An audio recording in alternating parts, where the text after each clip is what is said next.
we go. We've got a clock. Just waiting for the preview window. Come on, there we go. Okay. Very close, and we got that, and we got to click on the chat, and this window, and there we go. All right, there we go. So, good morning to everybody in the chat and whatnot. It's a very gray, foggy morning here in Wisconsin. Everything is kind of dark, which is interesting. We've not, we're nearly to January. We've got basically no snow out there, which is kind of weird. It rained most of yesterday, so that was kind of interesting as well. Let's see here. What have we got? We've got a lot of people in the chat already. That's good.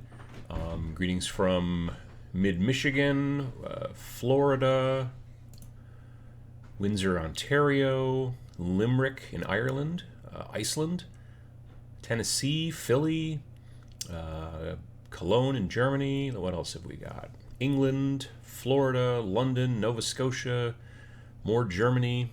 Painting up D&D minis at the moment. That's fun. Hudson, Illinois. We've got South Ontario, Williams Lake, BC. We've got McKinney, Texas, Frisco, Texas, Quebec, Canada, damp Scotland. Morning from foggy Milwaukee. Yeah, no, it's same here, Jesse. I know what you mean. Bavaria, Belgium, Grand Rapids, Hitchcock, Texas, Derbyshire. I have a hard time with those English names sometimes. Romulus, Michigan. Oh, I've been there. Let's see here. South Brazil, foggy Central Texas, Poughkeepsie, Sweden, rainy Florida, Western New York. We've got Canada, Ontario, Colorado, Maryland, Sydney, Australia, Italy, the UK, St. Louis. Hello from Sarawak. I'm not quite sure where that is, but it's fun to say. Plymouth, UK, Wellington, New Zealand. Morning, first time ever catching the show live. I should be sleeping, however. Checking in from Adelaide, Australia. Well, hello. Welcome. Morning from an ice-colored Uperland. Uperland is the UP, the Upper Peninsula of Michigan. Hello. Norwich, England. We've got UK again, Boston, Clearwater, Florida, Finland, another Finland, Poland, St. John's, Newfoundland, Denmark, got Richmond, Virginia, Brazil, Derbyshire. I'm not sure if I'm getting it right, Mikey. Still, even with the phonetics. Sorry. Hamilton, Cincinnati. What else have we got? Michigan, Dallas, Maine. Painting some squigs as demented pumpkins for my wife's haunted dollhouse. I like all of that sentence. I really do. Yeah, that's a good thing. Greetings from Switzerland, Sioux Falls, Las Vegas, Tinky Park, Illinois. Gaddis Gaming is on vacation in Tampa, Florida. We'll have a good time, man. Absolutely. What else have we got here? Howdy from the DC Burbs. Good morning from North Carolina. Hello from Bristol, UK. Finally made it to a live show. Absolutely glad to have you. Providence, Rhode Island, Liverpool, Kenosha. Hey, Nick, how you doing? Hello from dark and damp southern Finland. It's dark and damp here as well. Monty Python is singing Finland in my head right now. Well, that's fun. Hello from Slovenia, working on a Spirit Torment for my Night Haunt army. Nice. Let's see here. Got my two sons' Shadow Spear for Christmas. After seeing the models out of the box, I'm glad I secretly got my own copy tucked away. Yeah, I can understand that too. Good morning from Carbondale, Illinois. What else have we got? Phoenix, Grove City, Ohio. It's a suburb of Columbus. Whitby. Chaos Creators, is getting an airbrush a good idea? I think so. Now, one of the big reasons that I initially got an airbrush was because it's normally terribly cold and icky a good portion of the year here in the Wisconsin. And so it makes it difficult to prime outside with rattle can. Some people say no problem priming outside in the middle of winter. It doesn't affect the priming at all. And that may be true in some situations. You have to take some extra precautions. You should heat up the can of spray paint. Do not put it in the microwave. What they do is usually put it in like a bowl of hot water or whatever, that kind of stuff. However, I don't want to stand outside in the cold and prime either, so that's a problem as well. So the reason I got the airbrush was because I wanted to be able to prime in the house, down in the basement. So that's a big deal. But it's also nice for then starting to get into base coating and then some highlighting and stuff like that. It's great for doing terrain. There's just a lot of good reasons to get an airbrush. They don't have to be super expensive. But yeah, it works out nice. I think it's a good idea. I think that doing vehicles, just painting vehicles alone, if you're into something like 40K or bolt action where you have some big vehicles, 40K can have a lot of vehicles depending on the army you play. It's just so much easier and quicker to do them with an airbrush than it is to just sit there and paint. Plus you get paint, streaks, or you get the paint marks and things like that on a big vehicle like a Rhino or a Land Raider. You've got just big flat areas in some spots, and you can only break them up with so many skulls. So yeah, I would tell you that the airbrush is not a bad way to go. Definitely. Brian Griffith says, today is a miniature rescue for me. Old Mini I didn't finish painting. Got knocked off its base in a move. And doesn't match how I currently paint the army, tweaking various things. That's always a good idea. Whether you go to the extreme, which I don't think is that extreme, I do it quite frequently, of stripping the model of all the paint, getting all the paint off of it.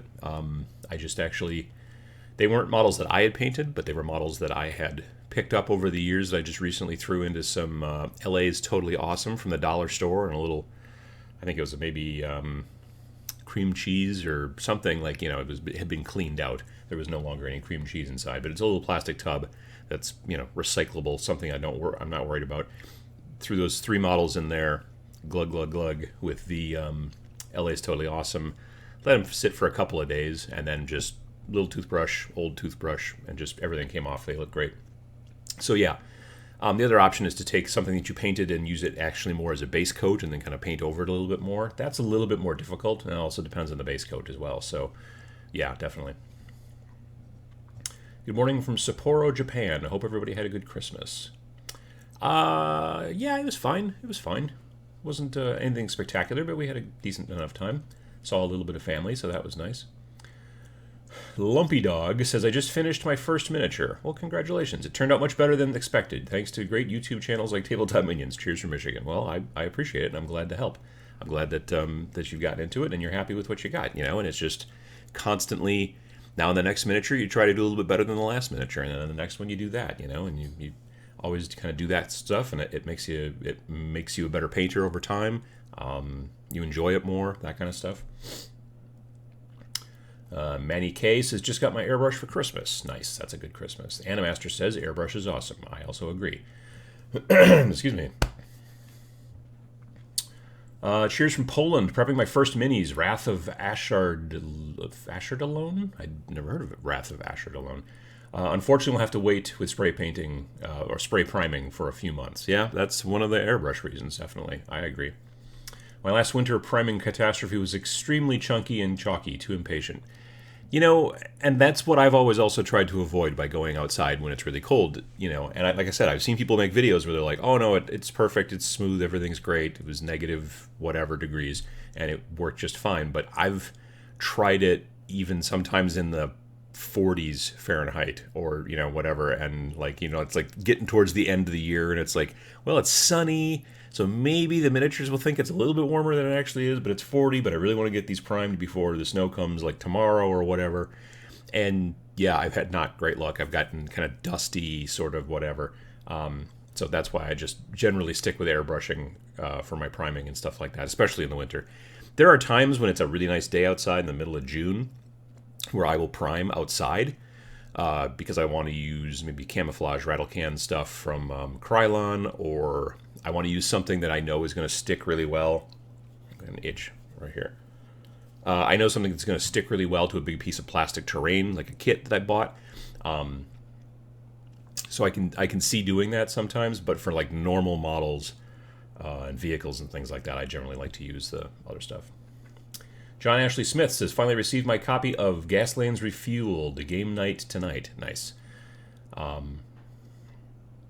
Donald Kelly says, anyone have one of those feature-heavy gaming tables? I like the idea, but for the price, I could just have 2 tables instead. Feature-heavy gaming tables. I'm not quite sure what that means. The gaming table that I've got right now at the studio is one of those foldable 4x6 tables from... it's called the Alpha, and I think it's by a company called Firmer Terra. I think that's what it's called. There you go. Hey, Emily. Good morning, fam. Happy holidays to you all. Well, we're glad to see you as well. Grimlock Steve asks, why did I do the Reaper Minis Kickstarter now? I've got to wait 2 years for it to come. Yeah, that's the kind of the way those work. And then you'll forget about it. And then all of a sudden 2 years later you get this humongous box full of 500 miniatures and you'll be like, whoa, okay. Yeah, that's one of the reasons I've been trying to stay away from a lot of different Kickstarters lately. I've been doing Kickstarters I did a couple of Kickstarters kind of like for rule sets where like, even if it takes a long time, it's going to show up and it will just be a book. And that doesn't, so that's not bad. But yeah, that's getting like a ton of models. Like I'm on the fence about whether I'm going to pull a trigger on Kickstarter for Car Wars. But it's not going to be that many models, I don't know. I like Gaslands a lot, but I was a big Car Wars nerd in college. So yeah, I'm not sure. I don't know.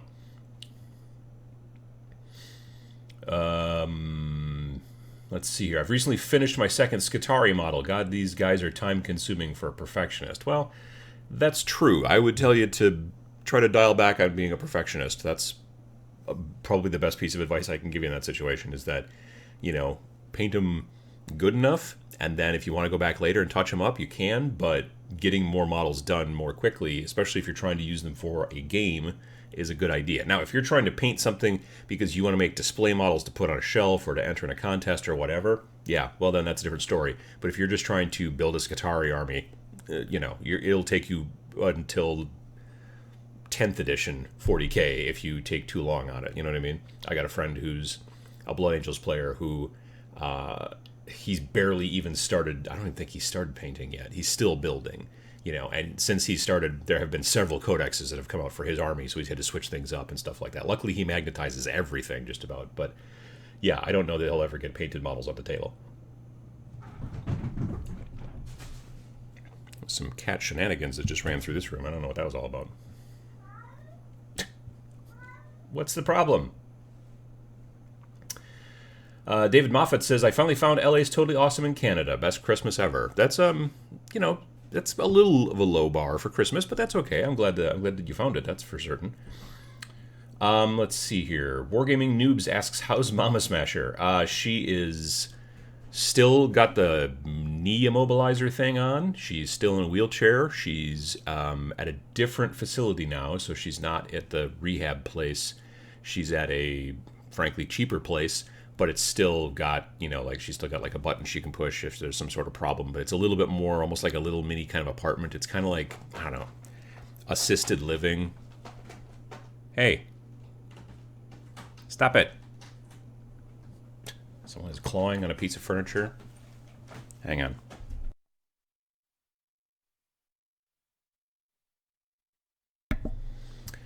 Sometimes loud clapping helps, but I didn't want to kill everybody who had headphones on, so I turned that off. I don't know who put a nickel in them today, but there's definitely some shenanigans. Yeah, so she's doing a bit better. She's got a doctor's appointment like tomorrow or Tuesday, and hopefully they'll do some x-rays and it will be better news that things are healing better. The next step is hopefully for her to be able to start putting weight on that leg again and then go home. But going home is going to be its own sort of weird set of problems because her apartment's really tiny and not super wheelchair accessible. So that's why we're hoping she can start putting some weight on it so she can at least like wheelchair up to a point inside the place and then get up and use a walker and then say go into the bathroom and stuff like that, because the bathroom on the main floor is very small. Like if I'm in the bathroom and I'm sitting on the toilet, and this is maybe more than information you want to know, my knees nearly hit the wall on, across from the toilet. It's a very, very tiny place. So, the idea was, well, it's going to be easier to clean and easier to keep track of and everything like that, but never thought about, well, what happens if there's, a wheelchair involved or something like that. So, relatively good spirits. We hung out with her on Christmas. My brother and his wife came up from the Milwaukee area, so it was good. All right, let me see here. I was talking a bunch, and let me see here. Let me see. People talking about priming.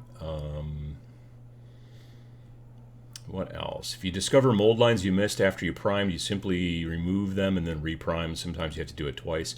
Another thing that I've seen, I think it was Vince Venturella that mentioned that if you find a mold line after you've primed, you get rid of it, with a knife or whatever, and then you just put matte varnish over that area.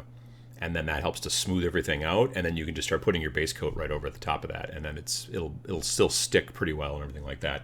That's kind of not a bad idea for like small areas rather than having to reprime the whole model.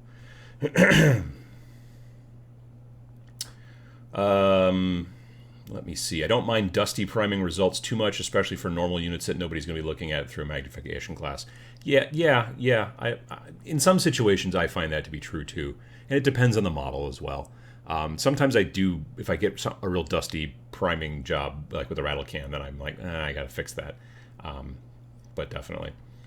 If you spray with a rattle can outside and then immediately move the minis back inside, it turns out fine. Just did this in New York when it was 30-ish outside. The only issue is if I move the models back inside, then they're going to outgas in the house, which is not going to be as bad as spraying in the house, but they're still going to smell a little bit, which, yeah, I should probably give that a try. Zingbo says, hello, all. Just back from staying over at my parents at Christmas, and I'm back only 12 minutes late for the show. That's fine. We got no problem. Glad to have you. Listening to The Wicked and the Damned audiobook. This is my first dab into the horror stuff from Black Library. Oh, I haven't listened to that. What am I listening to from Black Library right now? Something about, like Warlord, like Titan, like the people who work or whatever in the Warlord Titans. And everybody's got a crazy name, and it's really hard in the audiobook for me to keep track of it. If I was reading the book and visually looking at it, I could remember the names better, but just listening, it's just a bunch of crazy, faux Latin names that I can't quite keep track of, so I've not been doing particularly well with it. And I haven't really had tons of hobby time anyway, so I haven't been listening to a lot of audiobooks, sadly. Useful G says, I'm thinking of building a temporary spray booth in the garage for rattle cans to get around the spraying outside issue. Well, a garage is only partially outside, depending on your garage. My garage is pretty outside because there are weird gaps in the foundation that makes it I think, a haven for raccoons. I don't know that for sure. Something tried to eat charcoal briquettes one winter, though. I don't know what animal is looking at a charcoal briquette that you put in your grill to make hamburgers and stuff, and I'm going to eat that. But someone did, chewed a hole in the bag, and then there were briquettes all over the floor. I don't know. Maybe it was a raccoon trying to start a fire. I don't know. I'm not sure. But yeah, if you're not too big, it's very easy to get into my garage, even if I knew how to lock it, which I kind of don't, sadly. Let's see. Viper Taja says, I think channels like yours and GW's tutorials have improved people's first miniature a lot. The old first miniature was often not even the same shape when it was painted. Now they look pretty good. Yeah, I think that's probably true. I think just the general access to information that we have now so much more makes it so much easier. I know I have done things that have been things I probably couldn't have done without the internet. I fixed my parents' shower. The faucet thing was all leaky. And so I watched a bunch of videos and I was like, oh, okay. And then I went to the hardware store and bought the right stuff and then replaced a washer and all that kind of jazz. And I had no idea how to do it when I started. So yeah, that's just the overall access to information is making us hopefully overall better as a society down the road. It may not look like it in some situations, but that's also partially because we have more access to news about people in society. I don't know that people are necessarily worse than they used to be, but I think we just hear about it a lot more. So there's that. But barring all that, just the access to information, the ability to find out how to build cool terrain, how to paint properly, kind of from the get-go. I just recently, I think I mentioned this in a show recently, I just recently found, I think, my first ever painted miniature, which was a Battletech, one of the Battletech miniatures. It might have been an Atlas, but I don't know. And I'm not saying it's the first. I'm saying it was in the batch of the first ones that I painted. I bought some Battletech box, and I painted the plastic models that came in it, and I just recently found one of them. And it's painted kind of silverish, and I'm pretty sure it's painted with enamels, like old testers enamels used to do for airplanes and cars and stuff like that. Because I used to paint model kits a little bit when I was a kid. So, I don't know. I kicked around the idea of trying to figure out how to strip it and then start over again, but it is a Battletech miniature, and they're not really, like, I don't know. I guess I could try to get fancy with it, but it's not, I don't know. But I did find it recently. I was going to take a picture and put it on Instagram. I just haven't done that yet, so. Let's see here. John Ashley Smith says that Gaslands is an excellent gateway game to introduce to board gamers. Quite simple, and with YouTube you can see how the game plays. Absolutely, again, and that's the same deal. Not only are you learning a lot with YouTube about how to paint, but also how to play games. There's a bunch of excellent channels out there for that, both in miniatures and in board gaming and a lot of different types of gaming. That you can just doing some research very easily. And not having to like dig through card catalogs and read books and do all that kind of stuff like you used to do. You can just go, I'm going to YouTube it a little bit and just basically watch videos about how to get into pretty much any hobby that you're interested in, or how to fix your shower or that kind of stuff. And I think it's good. So what else have we got? Got Abaddon and some other chaos for Christmas, and we'll prime them later today. Wow, you built them quick then. That's good. That's neat. Yeah, I've got an Abaddon model in the basement, sitting on a shelf for some time in the future. But I wanted to make sure it wasn't one of those deals where all of a sudden, oh, that's out of print, or production, whatever. And so I made sure to get one after it came out. Let's see here. Mikey R says that my 2020 army will be the Genestealer cults. It's going to be all airbrush and speed paint. Yeah, I think that there's something to be said for that. I really want to do one of my kill team armies as quickly as possible. I'm kicking around the idea of, can you, like, again, Vince Venturella has done, and a couple other people did. I think the Goobertown did one about painting, painted like 100 grots in a week or something like that, or 100 grots in 24 hours. I don't remember. And I know that Vince did an army in a week, and then he did an army in 24 hours, and some of those kind of things. I've been thinking about doing maybe a kill team in 24 hours, not including the building and all that kind of stuff. Again, a lot of these videos, it's just about the painting. I mean, if you were to sit down and say, I want to build and paint a kill team in 24 hours, you could probably do it. You would be smart to do a more elite army, like, say, Death Watch, where you're like, well, I've got 5 guys, or maybe even... Grey Knights would be a good one too for that. Also, because you kind of just paint them silver and go to town. But there's some details obviously involved in that. But yeah, so I've been thinking about doing that, and I've got a Tau list built, but their bases are not textured yet, and they're not primed or anything like that. I've got an AdMech list built, but their bases are not textured. But I do have. What the heck do I have? I have Tyranids, who are built, bases are textured, and they are primed. So maybe those guys, but then I'm also going to do Orcs. So, for 2020, I would like to maybe try to do one and make a video out of it about painting a kill team in 24 hours and see how it works out. I mean, it's not that big of a deal. Again, you're maybe talking about 10 models, but I'd like to get them to, like, a good place, too. Not just like, I'm going to quickly 3 colors up these guys and then call it, I want to make it a little bit nicer looking. So that's a thought for 2020.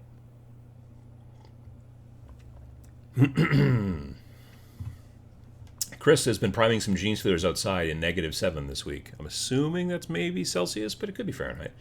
Guess I've been lucky because they came out fine. Wonder if it's a storage issue. It could be. Let me see here.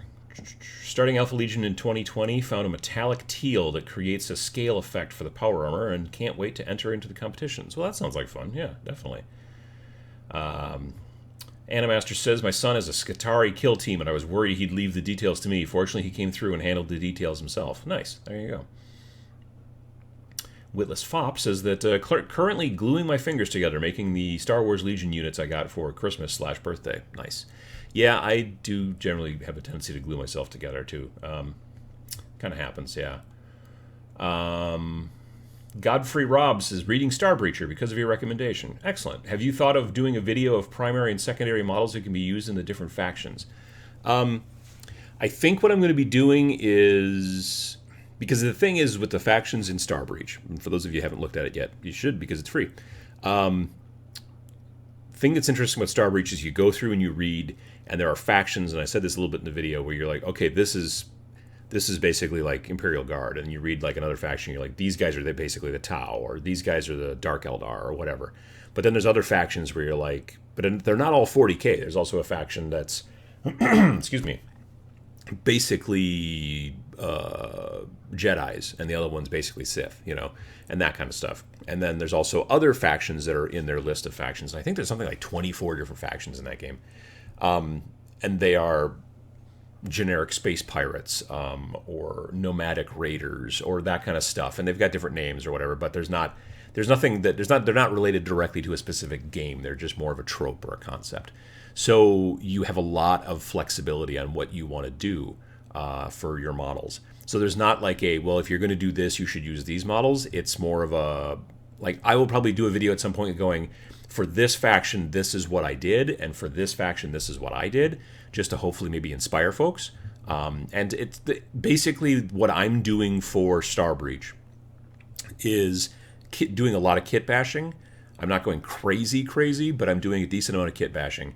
And then I'm hoping to paint everything very kind of Blanchitsu style, very grungy and dirty, and that kind of stuff. That's what I'm looking for. It's basically me and Sam Lenz and Sam's brother and my friend Josh. And we basically are using it as an excuse. We're using Star Breach because it's a free rule set that everybody can agree on. And it's a cool rule set. Anyway, we're kind of like, we want to build these special kind of one-off war bands, and then we'll play games using this rule set. But really the building and all that kind of stuff and trying to do Blanchitsu style stuff is really the impetus for the whole idea. So yeah, but I don't know that I would make a video and say, well, this is the type of models that you should use, because that's the thing that's cool about games where they're completely model agnostic, is you can use whatever you want. So I think that's kind of neat. The D20 Speakeasy says, my first models were painted with testers. Didn't know about acrylics yet. Yeah, same here. Those Battletech guys, I painted them with the acrylics in the little square kind of glass bottles that Testers even still makes to this day. Yeah, because I was a kid. I was in middle school, I think, when I first started doing that. So, Kelly says, hi, excuse me. Hey, Adam, Merry Christmas and happy soon-to-be New Year. I'm stuck at my mother-in-law's house in Illinois, miles away from my hobby stuff for a few more days. Yeah, that can be difficult when traveling. Like I did a video years ago about making a portable nerding kit, but it's generally something that you aim a little bit more towards the building aspect. It's harder to bring like a portable painting kit. I mean, you can do it, but it's just a little bit harder. It usually takes up more space and stuff like that. But yeah, actually, Merry Christmas to you, and hope you get back to your modeling stuff soon.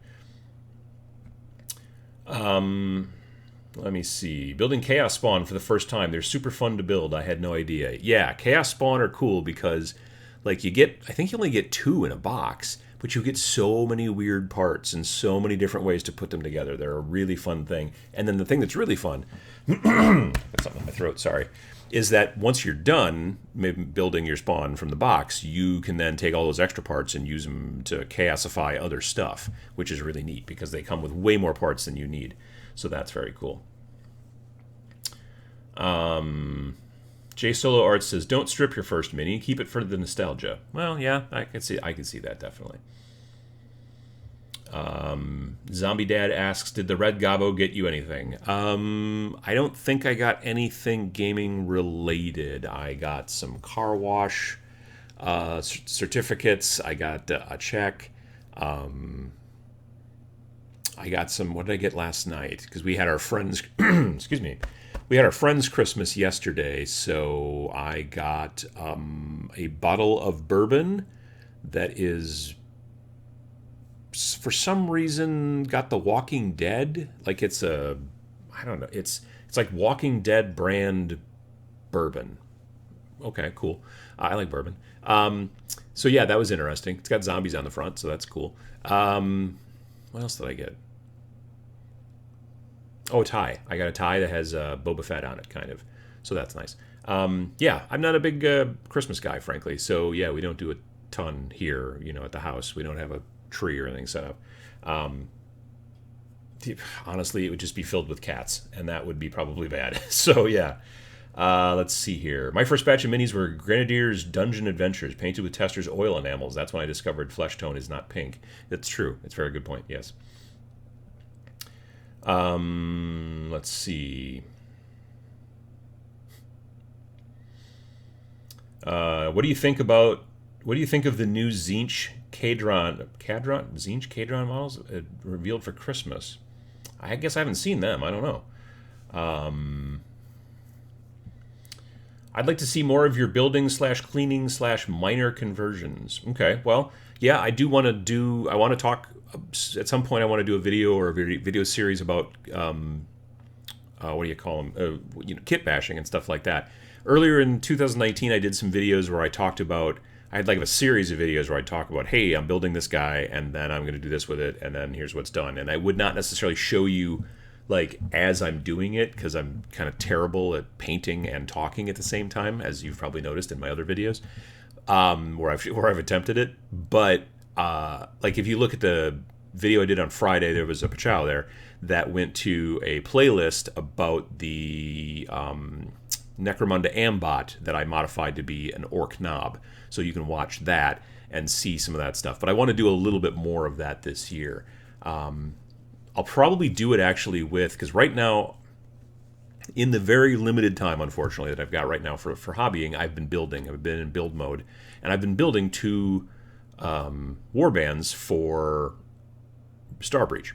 So I've got one that is basically the nomadic hunters, and the other one that's basically space pirates, but I forget what they call it in the book. Anyway, and so those 2 are a lot of fun, and I'm building them on just a kind of it's a lot of Necromunda models that I'm modifying, not heavily modifying, but modifying, putting different heads on them, putting different arms on different guns. Some of them are AdMech that I'm using as some droids, because there's some scrap droids in there. I've got an Ambot in there that I've modified, and stuff like that. So they're turning out kind of cool, and I'm looking forward to hopefully getting to be able to paint them eventually. So. But I kind of want to build a third warband for that game, and then be able to make kind of a video series talking about like how I'm doing it.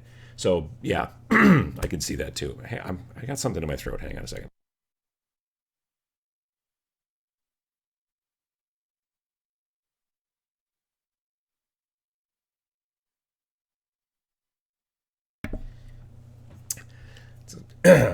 It's morning voice, I think is what it is. Anyway, let me see here. Vince's army in 24 hours looks better than I could do in 5 years, says Norse Gold. Well, he's been doing it for a long time. But if you practice and you keep doing it, you can do... I mean, yeah, his army did look pretty amazing. But 24 hours, like if you really sit down and count it, 24 hours is a long amount of time. I mean, I would not tell you to sit down and actually count 24 hours. That takes a long time. About 24 hours. What else have we got here? I've scrolled and everything's gone squirrely. For 2020, I'd love it if YouTube would fix the chat window. That would be awesome. Let me see here. What else? Ashes to Ashes UK says, I learned that Zenithaling priming Warcry terrain in strong winds was not my finest idea. Yeah, Zenithal is hard to do in a windy situation. For those of you that don't know, Zenithal is usually when you take a miniature and you prime it one color, generally a darker color, and then you take another color, a lighter version of maybe that same color or whatever, and you spray it from above. because what you're trying to do is you're trying to make the model look highlighted. You want the light to hit the top of the model, the lighter color, to make it look like the sun is shining from above on them. And then underneath the arms it's darker, like between the legs it's darker. Any place where there's going to be a shadow is darker, and any place that's being hit by light is hit by the lighter paint. But if it's really windy and you're trying to spray down, it's not going to work super hot. So yeah, wind is a bad thing for priming outside. That's also another reason why I like an airbrush. Cold, rain is not great, obviously, that kind of stuff. Let me see here. Got a bunch of Death Guard for my wife on Christmas. Oh, that's nice. This will be a secondary focus as I still want to double my World Eaters from 1,000 points to 2,000, planning on adding a lot of engines and dreads. That's a quick way to do it, honestly, to add points. Like my 1,500 point Chaos 40k list, which is currently my only painted like regular 8th edition 40k list, was very quickly expanded to 2,000 by, I think, 2 dreads. Well, no, they're not called dreads in Chaos. Hellbrutes. 2 Hellbrutes and a unit of 3 Obliterators, I think. Yeah. So that's 5 models. So that's not too bad. Nick Miller says the Separatists from Star Wars Legion are Malifaux level fiddly. Yes, they are. That is one of the downsides to the new Clone Wars box, is that the droid army they're very, very, very skinny, small little dudes, and they're kind of hard to put together. Yeah, whereas like Rebels and Stormtroopers and even Clone Troopers go together super quick, very easy. But yeah, those Separatists are real tiny little skinny boys. So yeah, that is hard. I've not gone down the Clone Wars route. I'm sticking personally with the Galactic Civil War. So there's that. Let's see here. Ralph asks, have you seen the explosion of new painters on the PaintPad app since your award? I haven't looked at it since Friday, maybe afternoon, so I don't know. But Alex from PaintPad, I had sent him an email earlier, in maybe a week or two earlier, saying, hey, I'm going to mention you on a video I'm doing coming up. I did not mention that it was going to be an awards video and that they were going to win an award. But I said, hey, I'm going to be mentioning PaintPad. So I just want to give you a heads up on the date that I'm going to do it, because I don't want to crush your server and stuff. And so we had a conversation back and forth about some IT stuff and whatever. He hosts it through Heroku, which is an AWS server, so it's scalable and blah, blah, blah. So we took care of that.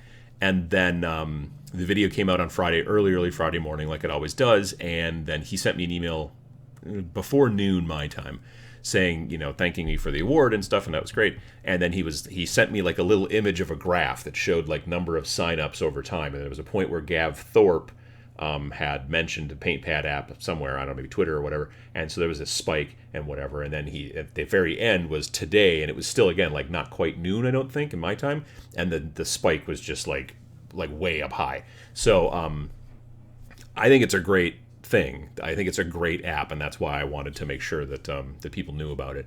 But I also didn't want it to get squished, by too much traffic. But I actually, next thing I paint, I think I'm going to be, I wanted, because there's the things that's cool about PaintPad is that not only can you just be like, here's what I use to paint this, and then just give a simple explanation. You can also do like a work in progress. You can do a tutorial and show image after image after image. It's a really super smart thing. Plus, you've got all the paint colors in there. Now, obviously, if you are like mixing colors, you might have to like tell people I did a 50-50 mix of this color and that color. But I think a lot of painters these days, obviously like really good painters like Sam, are maybe taking a color and then adding like a little bit of white to it, or taking a color and adding a little bit of another color to it to get a specific color, and especially for wet blending and stuff like that. But a lot of us, this guy, generally are just like, I use this color for this, and I use this color for that, and whatever, and then maybe it's washes and that kind of stuff to maybe do some of that, some edge highlighting, whatever. Or you do a lot of the Zenithal, where you're using that Zenithal shading when you start, before you even start modeling, and then you're painting in washes, or you're painting in glazes, or whatever. But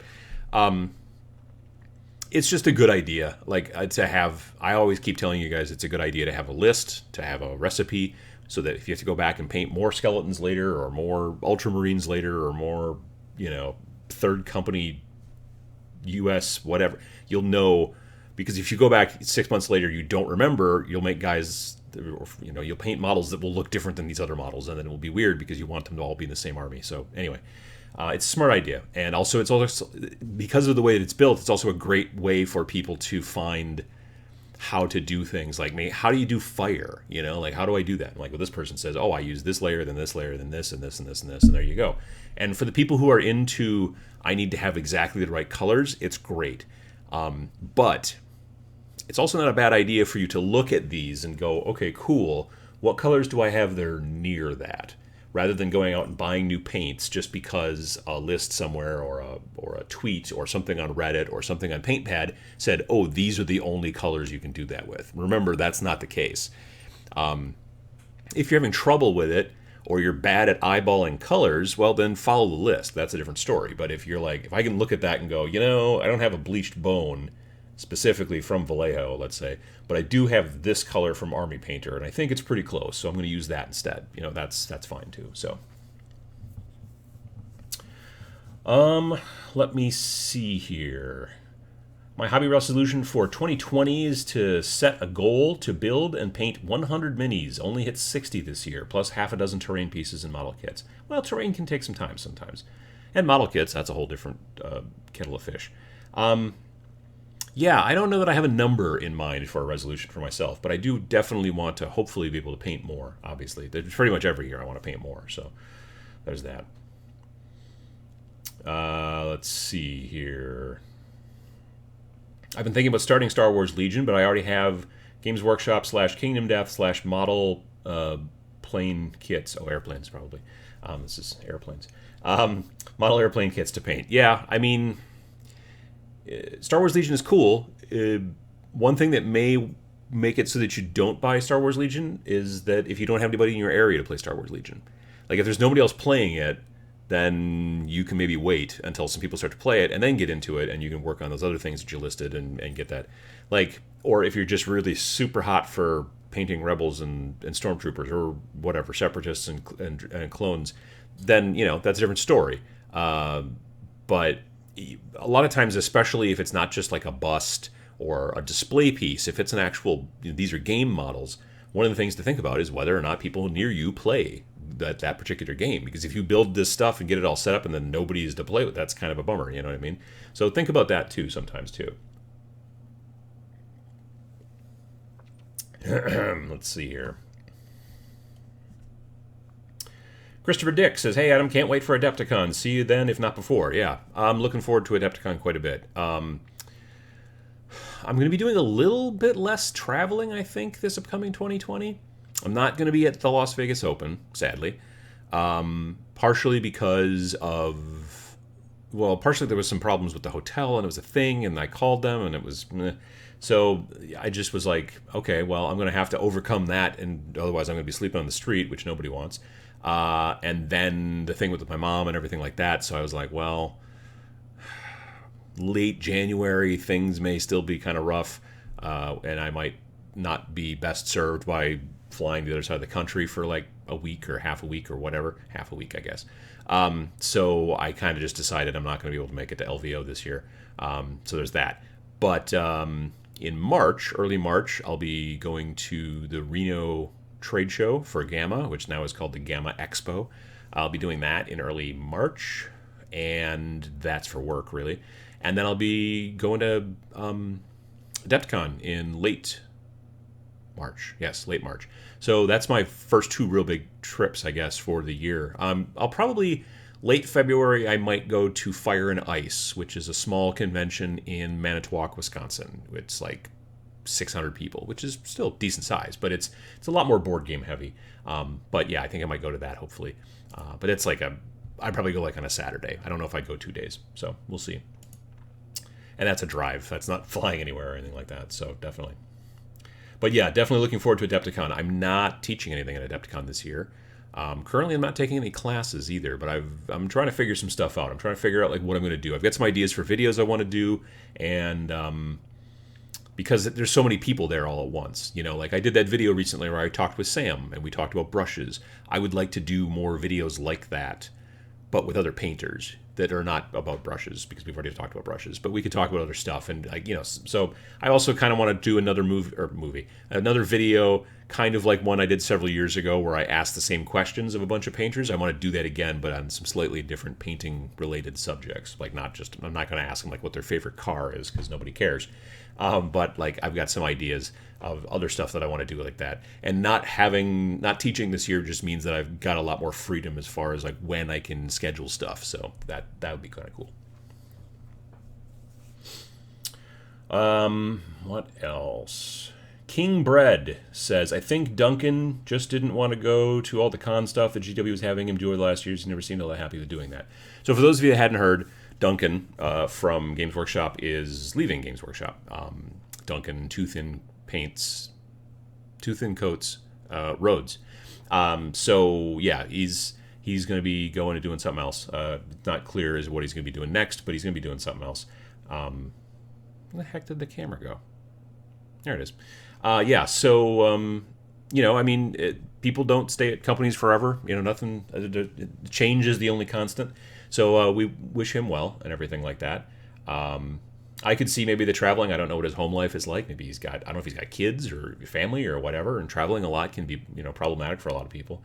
And he was going to a lot of conventions and stuff. So yeah. But I don't know. He hasn't said specifically this is why I'm leaving or whatever, anything along those lines.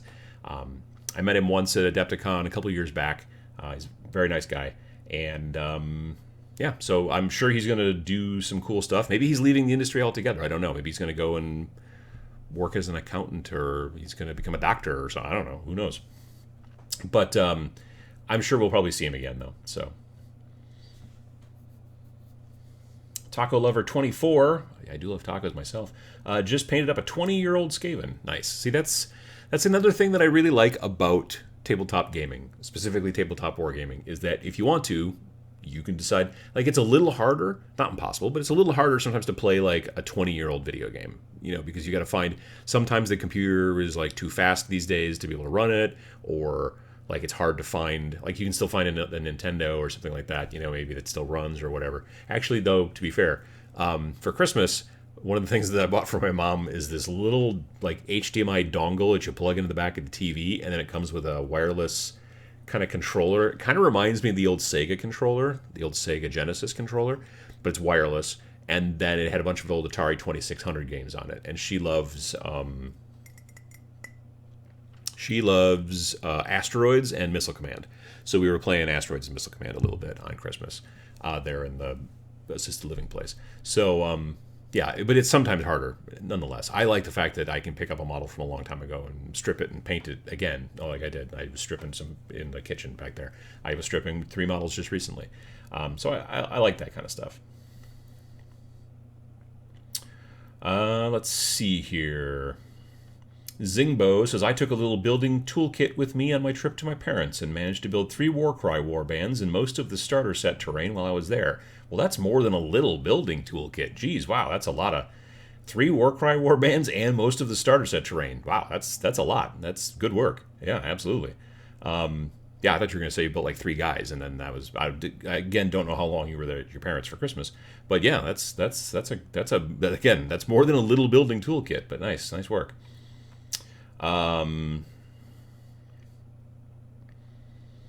Let's see, whatever. Darren says, just realized my Windsor brushes have lasted for so long. I bought them in the summer of 2013. If you take care of brushes, especially if they're expensive brushes, that's one of the big benefits of expensive brushes over cheap brushes, from what I understand, is that it is harder to make a cheap brush last a long time. If you basically treat both brushes the same, the more expensive brush will probably last a bit longer. Not always. I've had some expensive brushes that the first time I used them, the tip curled or whatever, you know, so there's issues like that. But yeah, that's one of the benefits, I think. I don't know that an expensive brush paints tons better, but they do have a tendency to kind of last longer. It's kind of like in, like, I don't know, like sometimes it's like in cameras or in bikes. Those are 2 things that I've looked at relatively, well, I look at cameras all the time.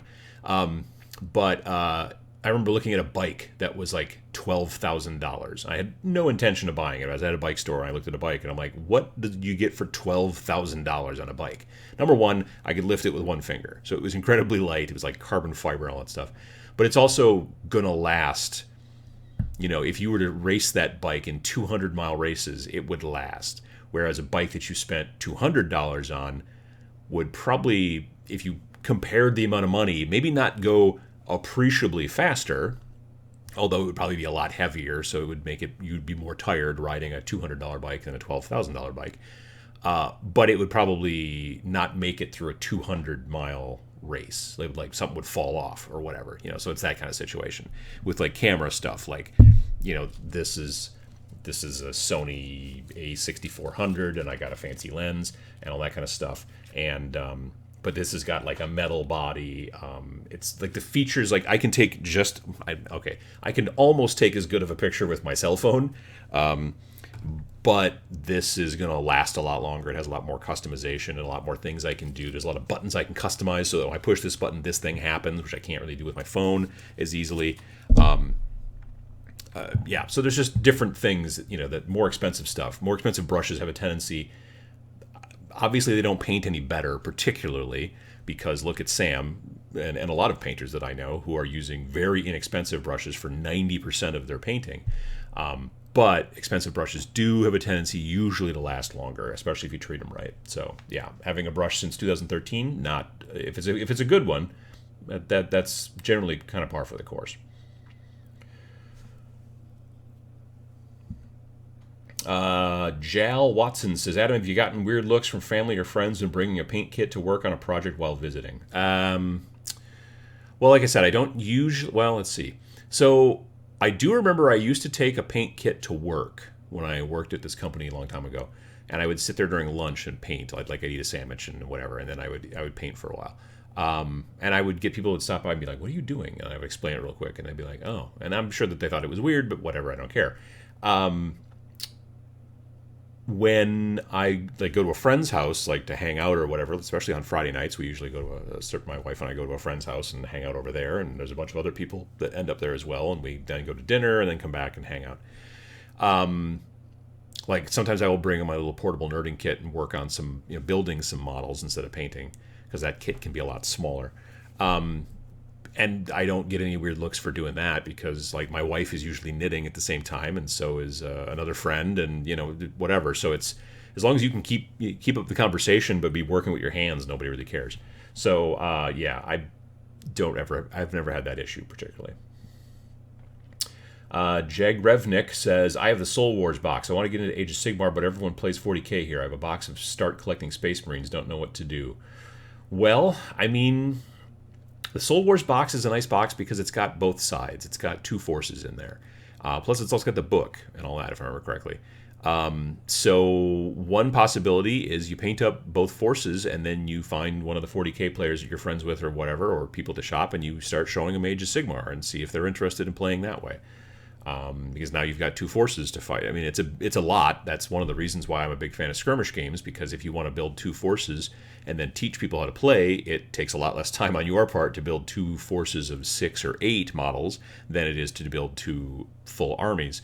But if you want to paint those guys up anyway for yourself, and you can still, you know, do that and loan them to people while you're trying to teach them how to play, and maybe you'll get them on board. Maybe they'll look at Age of Sigmar and go, you know, I like this rule set, and I really like these big ogre dudes or these boar riders, or, you know, the Stormcast or whatever. And then maybe it's called becoming an advocate. You become an advocate in your local area for a game. 40k is kind of the standard in a lot of different places for miniature games, but there are places all over the country, all over the world, where, like, yeah, 40k is still popular, but like Malifaux is also very popular at this store or in this city, you know, or this game or that game or whatever. And if you go and you talk to all the people that play Malifaux and go through all that stuff, you will find that eventually it comes down to one of two things. It either comes down to a person who was like, I really like this game, and started teaching people how to play, and they became kind of an instigator, or it was actually the store that did it. Like somebody at the store, whether it was an owner or an employee, was like, look, this is a cool game, Infinity. I'm going to build a demo, set here and start teaching people at the store to play Infinity. We're going to carry Infinity. We're going to push Infinity, and then you build yourself an Infinity club, group, whatever. You start getting a local meta, for lack of a better term, that plays a lot of Infinity. And so, that happens. There are obviously tools out there for helping you try to find those folks out there, because sometimes it's like they may not come to this store, they may go to a different store, or maybe they don't go to any stores because they can't find anybody to play Infinity, as an example. So if you go on to Facebook, or in my opinion, I think if you're better off actually going into Game 4, the app that I work on, that kind of stuff. You can then do like a looking for players on Game 4 and say, hey, I'm looking to play Infinity and I want to do this, and I'll play at this store, this store, at this store. And then other people who are looking through that stuff see that and go, oh, cool, this person wants to play Infinity. I want to play Infinity, and I didn't know about them. And now you message through the app, and then boom, you end up playing at the store, and now you start building a club or whatever. I mean, it takes work. That's the thing about tabletop gaming. One of the downsides to some people's mind is that it's not like a video game where you just push the multiplayer button and then it just hooks you up with a bunch of people. You've got to kind of do a little bit of reaching out a little bit. Even in 40K, at the very least, you have to be able to walk up to a person at a store and say, hey, I see you're playing 40K. I'd like to play as well. And maybe these two people are already playing, so you're not going to be like interrupt and be like, hey, let's play. You guys stop doing what you're doing and play with me. That's not going to work out. But you can at least start talking to them, and then after they're done, maybe be like, hey, would one of you be interested in playing next week on Saturday, or whatever the deal is, and you can kind of go from there. That's just kind of the way to do it. It takes a bit more work, but I think it's pretty satisfying generally. And so, yeah, that's where that's at. Let's see here. Just treated myself to an Iwata Eclipse, says Kevin Fowler. That's a nice airbrush. That's the one that I use. I'm a sink full of dishes away from setting it up. Yeah. Any tips for someone upgrading from a crummy airbrush to a good one? I don't know that it's necessarily. I don't know. I mean, I don't know that there's a huge difference. Well, I take that back.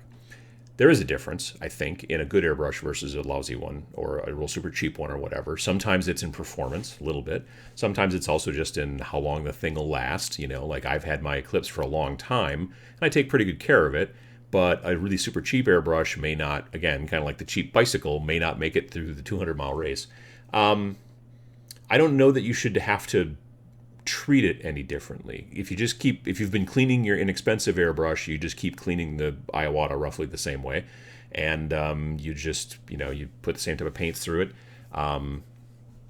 Performance wise, I don't know that it's necessarily a huge difference. Maybe. I mean, you might have been having clogs before with your old airbrush more frequently, and you might get a little bit less with this, but it kind of depends. Yeah, again, like the performance, like I could use a cheap airbrush and probably get pretty decent results in comparison to an expensive airbrush. It's just that the parts might fall apart quicker, and so I end up buying more cheap airbrushes over time versus spending a little bit more for a better airbrush up front and then not having to replace it, that kind of thing. You know what I mean? Hey, Eeny Meenies, how you doing? Eeny Minis. It's not Eeny Meenies, it's Eeny Minis. Having a hard time with that, sorry. The Walking Dead bourbon is pretty good. I prefer the red wine they came out with personally. Interesting. Well, I'm looking forward to the bourbon. Yeah, definitely.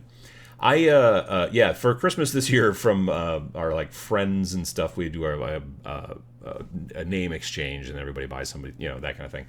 I was like, I don't need anything. I don't want anything. I don't have. So I was just like, well, how about like some booze, or whatever, something like that, because then I can drink it and then get rid of it, as opposed to, hey, I got this thing and now it's in the house and I have to figure out where to put it. You know what I mean? That kind of thing. So that's a big deal. Hey, bud. Diesel is now awake. Let's see here. Sinister Infection says, I have one Windsor brush that I've never used. I've been using the Masterclass brushes from Hobby Lobby a lot more. I don't think I've tried any of those. Yeah, I have a GW Artificer brush that I bought several years back that I've never used because it was like, I don't know, it was like $26 or something like that. And I bought it because I'm like, oh, I should probably try like a really nice brush from GW and see what it's like. And then I've just been using everything else. So I haven't done it. Michael says, I just discovered that all the Rune Wars minis game sets are super clearance sale. Great time to get into everything now that it is dead. I mean, yeah, like if you wanted to buy 2 forces and then paint them up and then be able to play with your friends and just be like, hey, pick a force and I'll pick the other one and then we'll play, then yeah, when it's cheap, it's good. But if you're like, I want to be able to go into a local shop and get a game in of this, you may have a hard time because nobody else will probably be playing it if it's kind of a dead game. But again, you could also bring both sets or whatever, both sides, and be like, hey, let's play. And then you could teach people. The downside is that if the game is dead, if they get into it, then they can't find it unless they get it while it's still on clearance, hopefully for a little bit longer. Yeah, it's difficult. I just heard somebody beeping outside, like the car horn, not just a person beeping. That would be weird. Yeah, so I don't know. I like the skeletons from Rune Wars. And that's about it. Most of the rest of the sculpts left me a little, but I like the skeletons. I thought they were kind of cool. They're sort of cartoony, which was neat. Let's see here. What else have we got? My problem with expensive brushes is I'm afraid to use them. Yeah, no, I've been in the same situation. I hope you're having a good day, Uncle Adam. Well, it's so far so good. It's 10. It's 10 in the morning, so that's so far so good. Like I said, it's real cloudy and grungy out. Don't think it's currently raining, so that's good. It rained most of yesterday. What else are we talking about? Let's see here.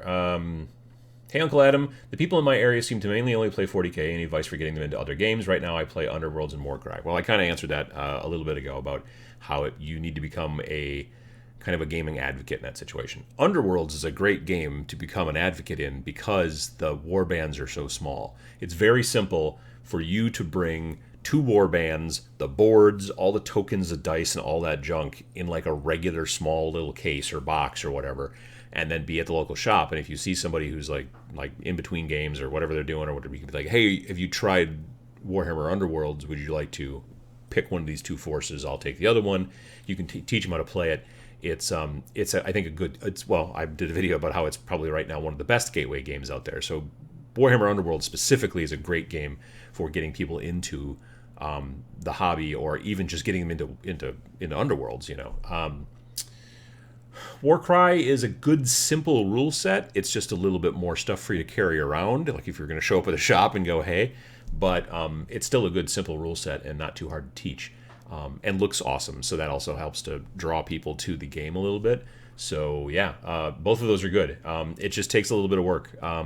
It's not, like I said, it's not just plug and play. You have to sort of be a little active and talk to some people, and that's not necessarily easy for everybody, and I understand that, but that's how you do it.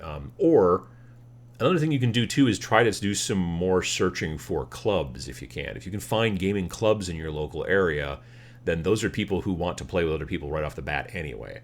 If you go into a store and you are looking for people to play with, then you obviously are looking for people to play with. You see what I'm saying? So like, people who are not interested in finding new people to play with and they just want to play with a small group of friends that they already currently are happy with, they don't usually hang out at the store. They might come there to buy some stuff, but then they go. They might stand around and conversate, and that's fine. But generally, they're not there to play. The people who are at the shop to play are always looking for new people to play with. So you can at least kind of take that into mind when you're like, if you're a bit nervous at the shop, know that those people there are probably not going to be offended if you go, hey, are you interested in playing this game or trying this game out? Because that's kind of why they're there. You know what I mean? The people who are standoffish about it and don't want to play with other people that they don't know generally don't go to the store and hang out. You know what I mean? So those people are usually playing at home with friends and stuff like that or whatever, and that's fine too. But if you can find a club people want to play with other people, and they usually want new people to join their club as well. Depends. Like if they're just a group of people playing in their basement, that's not exactly a club. A club is by definition a group that's trying to expand and to get new players in and to find new opponents and to teach people about gaming and all that kind of jazz. So that's kind of how that works.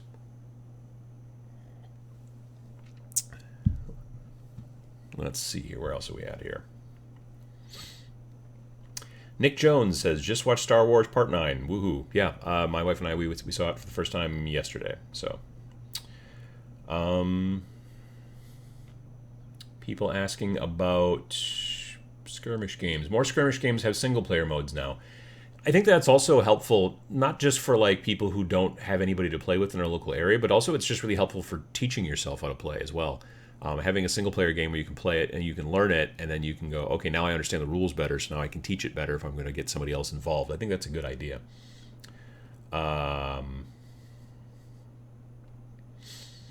Kelly says, woohoo, listening from Chicago, O'Hare Airport on my way to Calgary. Ain't technology great? Good morning, everyone. Well, how you doing, Kelly? Let's see here. Don Megamuffin says, in the middle of spraying and prepping an entire 4x4 Adeptus Titanicus table, chock full of terrain and Forge World boards. 2020's long-term project is looking fun. Nice. Sounds good.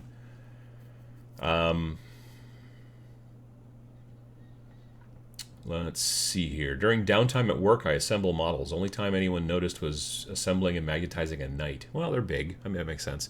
I remember years ago I had a security job. I worked at a diaper plant, and my job was mainly to answer questions from truck drivers who came in, like, where do I put this? Where do I park this truck? And that kind of stuff. And also, like, to make sure that people didn't drive into the parking lot who weren't supposed to be there, kind of. That was about it. It was a relatively simple job. I sat in a booth a lot. And so I would build... What was I building at the time? I think I was building Space Marines and Orcs from, like, maybe 2nd edition 40K. This was in, like, the mid-90s.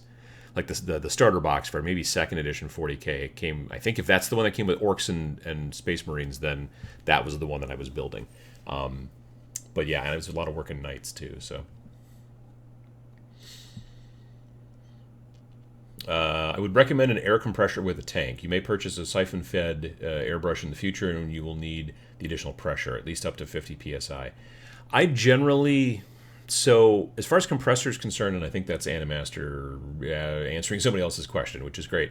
I generally don't use a tank compressor because I don't like siphon-fed airbrushes. A quick primer on airbrushes. Let's say this is your airbrush. I don't know why. If the paint is in a little bottle or something on the underside, that is siphon-fed, which means that the air blows through, and it blows hard enough that it can cause a little vacuum that sucks up the paint and then blows it out the front of the airbrush.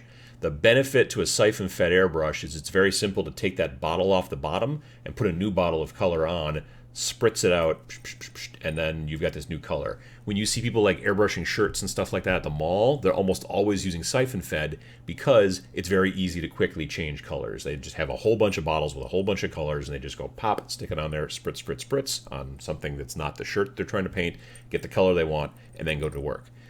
For miniature folks, we generally use gravity-fed. So again, if here's your airbrush, it's the cup that's on top. And it's just a cup. It's not like a bottle or anything like that. So you just pour in a little bit of paint, and then you spray, and then you kind of clear it out when you're done or whatever, and then put a new color in. With gravity feed, the pressure does not nearly need to be as hard. The reason it's called gravity feed is because gravity pulls the paint down, towards the earth, and then it pulls it down into the path of the air, which blows it out the front. So, like, when I'm airbrushing with my gravity feed airbrush, I'm usually airbrushing between 15 and 20 psi, which is pounds per square inch pressure. I don't know what the hell psi stands for. Anyway, so 15 to 20 is what I'm generally going at, whereas, if you're going to be doing the siphon fed, it does have to be much higher, and you need a different kind of compressor almost, and the air compressor is nice. My very first compressor was from the hardware store, and it was like a red, I think they called it a pancake style compressor, and it was like an air compressor that you used in the garage for blowing up tires or using it for tools, their air compressor tools. And it was great because it had like a 2-gallon tank, so I'd be spraying away. And it was like cheap too. It was like $60, bright red. And then when the tank was empty, the compressor would kick in to fill up the tank again, and it was really loud and would scare the hell out of me. So I now have a regular airbrush compressor that doesn't have a tank, but it just, as I press down, it just starts to run, and when I let up, it stops running. But it's also considerably quieter. It was more expensive, You can get inexpensive ones too, but they're not going to necessarily last as long, kind of like what I was talking about before. But yeah, it's I like that kind of compressor. I like the quiet ones that are designed for airbrushes a lot more. It's, again, not a terrible thing to use like a hardware store, like garage style compressor with a tank. You can totally do it, but expect to be startled by it when it has to fill up the tank again, because they're not quiet. So there's that. But it works just fine. I used it for quite a while, actually. I used it until it stopped working. It just, like, all of a sudden, like, the compressor was like making weird noises and like worse than usual, and was doing it more and more frequently, and then just I had to recycle it. So yeah. Let's see here. People talking about airbrushes. Assault on Black Reach. No, that was Assault on Black Reach was I think 5th edition. This was way older again, like mid 90s. And I think, yeah, JP Got Rocket says, yep, 2nd edition, mid 90s, Orcs versus Space Marines. That was the first. That was honestly that was not the first I had played. I had been playing Space Hulk previous to that in college in the early 90s, but that was the first like set of 40K that I ever bought. I had purchased individual Space Marine models at the game store because I thought they were cool looking, but I wasn't like gonna play like full blown and all that kind of stuff. So yeah. Jesse says, I've got a cheap tankless compressor and an old siphon fed, and yeah, don't even try that combo. It's bad. It's bad, all in capital letters. Yeah, that's I can understand that. Jeg says, I want a Clips and a Ninja Jet for Christmas. I think I have seen the Ninja Jet compressor. Terrified to learn how to use it. I don't like stripping models. I'm afraid to make mistakes. Well, here's the trick then. This is what you do. Go to your local toy store, grocery store, whatever. Buy yourself some plastic army men. Just go buy some plastic army men and then practice on them. Just practice priming them, practice then maybe doing some base coating, practice. Understand as well that airbrushing is like, you don't take a model and go, okay, well, I need his pants to be red, so I'm going to airbrush his pants red, but I'm going to airbrush his torso, because he's shirtless, flesh color or whatever. Generally, especially when you first start out, you prime, use a primer. And if you're smart, in my opinion, use a primer that is one of the major colors of the model. So if you are painting Blood Angels, find the red primer. If you are painting, and you can go online and find airbrush primers like from Vallejo and different people like that come in a lot of different colors. If you're going to be painting someone who's, like a bunch of barbarians and they're mostly shirtless dudes, prime them in a flesh color to start with, and then paint their pants leather color or blue or whatever color they're wearing. But you're generally, especially initially, you're not going to be like painting the eyes and painting the gun and doing all that stuff with the airbrush. When you first start, just start priming. Just do it that way, and then get out your brush and then do the rest of it. But it'll still help. And then as you go down the road, you might want to start doing Zenithal priming, where maybe you start with a dark color, you prime the entire model, and then you hit them from above with a light color to have that light source come down.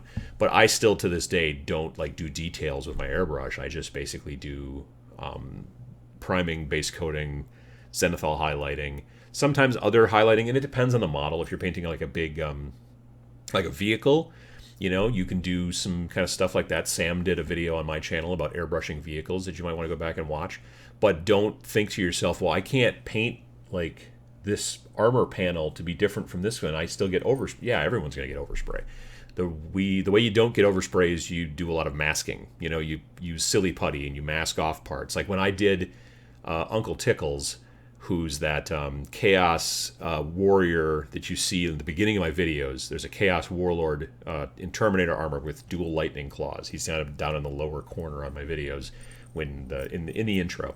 If you pause there and look at him, he's got lightning claws that are like light blue and they fade to white. Well, I did that last. So I painted the entire model, painted them the sky blue color, and then I wanted to do the fade with the white, and I didn't want to do it like wet blending or anything like that. So I covered him pretty much all completely in silly putty that I bought from the dollar store with just the lightning claws sticking out. And then I just airbrushed the tips and just a little bit of a gradient and then peel off all the silly putty, and then there you go. Because if I would have tried to spray that white onto his claws, I would have oversprayed onto the rest of his already finished body, which would have sucked. So you can use silly putty to mask. There's a lot of people who use that stuff to mask for airbrushing. But yeah, when you first start out, just go get some plastic army men and practice on them, and just start by priming, and then after a while do some base coating and some highlighting, and that's about it. After that, you do brush. It's the same thing. Like, people who get really good with airbrush can actually get further and further and further down the process of painting a model, and they maybe use some masking. Maybe they use really super expensive airbrushes that can have an incredibly detailed, tiny little spray. But there's almost never a model that is not at least got some brush painting on it somewhere. Even like super fancy airbrush pros still finish up with it with a paintbrush. So get that, understand that, definitely.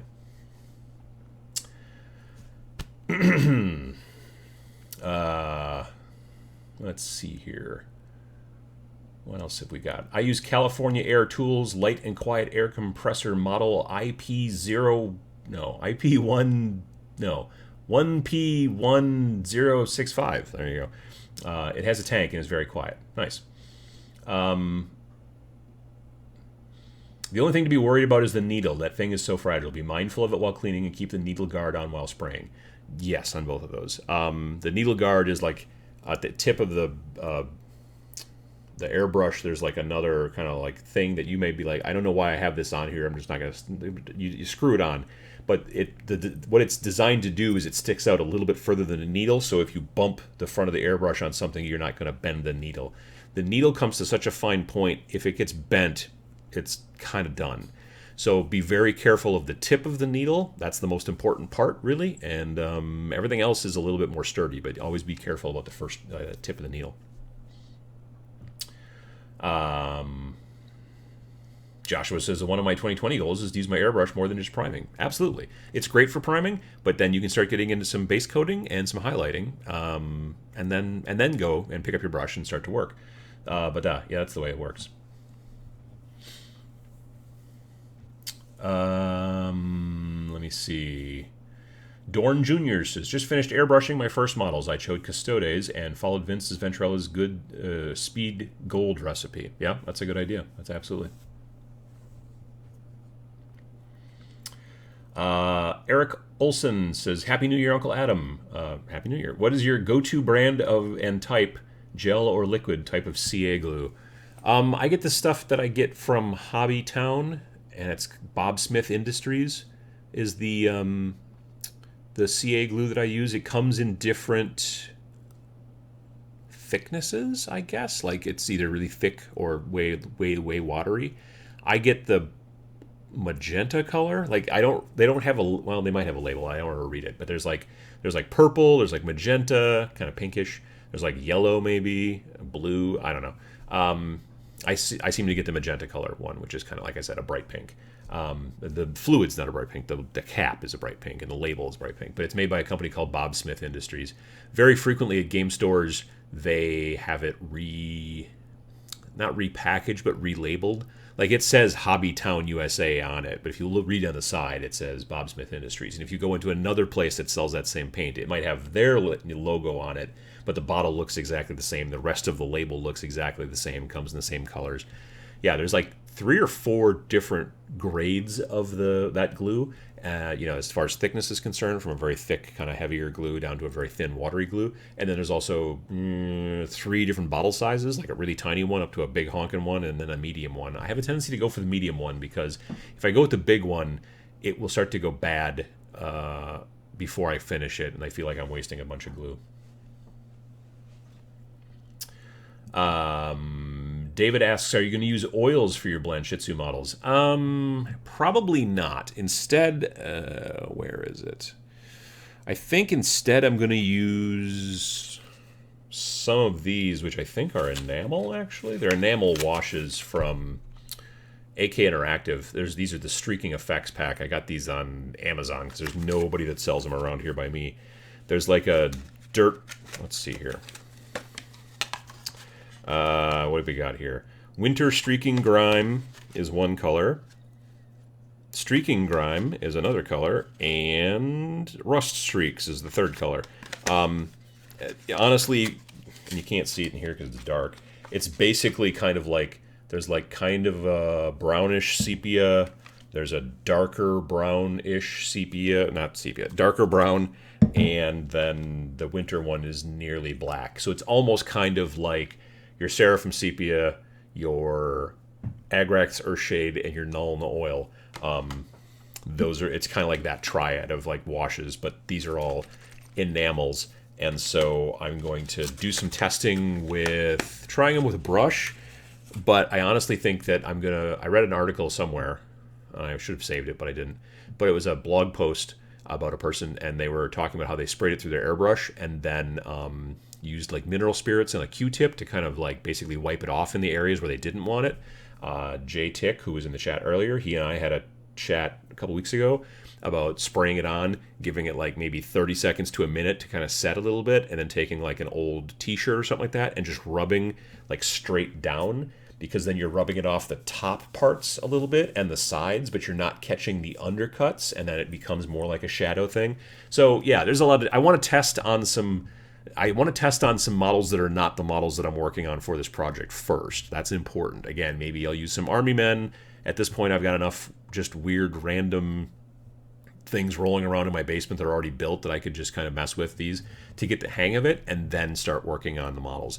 If you're coming up with a new technique, or you've learned about a new technique online, it is almost always a best practice to start by using it on models you don't care a ton about. You know what I mean? Like, because if you've got like these new models and you want to use this new technique on it, if you goof it up, you're going to be very sad on the new fancy models that you built. But if you do it on something else and then go, oh, I see how I should be doing it, and then you get the hang of it, practice, and then bring it to the models that you like a lot, you'll be a lot happier. So it takes extra time. It's a little bit extra work, but it's a skill. It's a muscle. It's, you don't decide, hey, I'm going to take up guitar, and then decide to go and try to play at the local coffee shop the first time before you've even practiced much.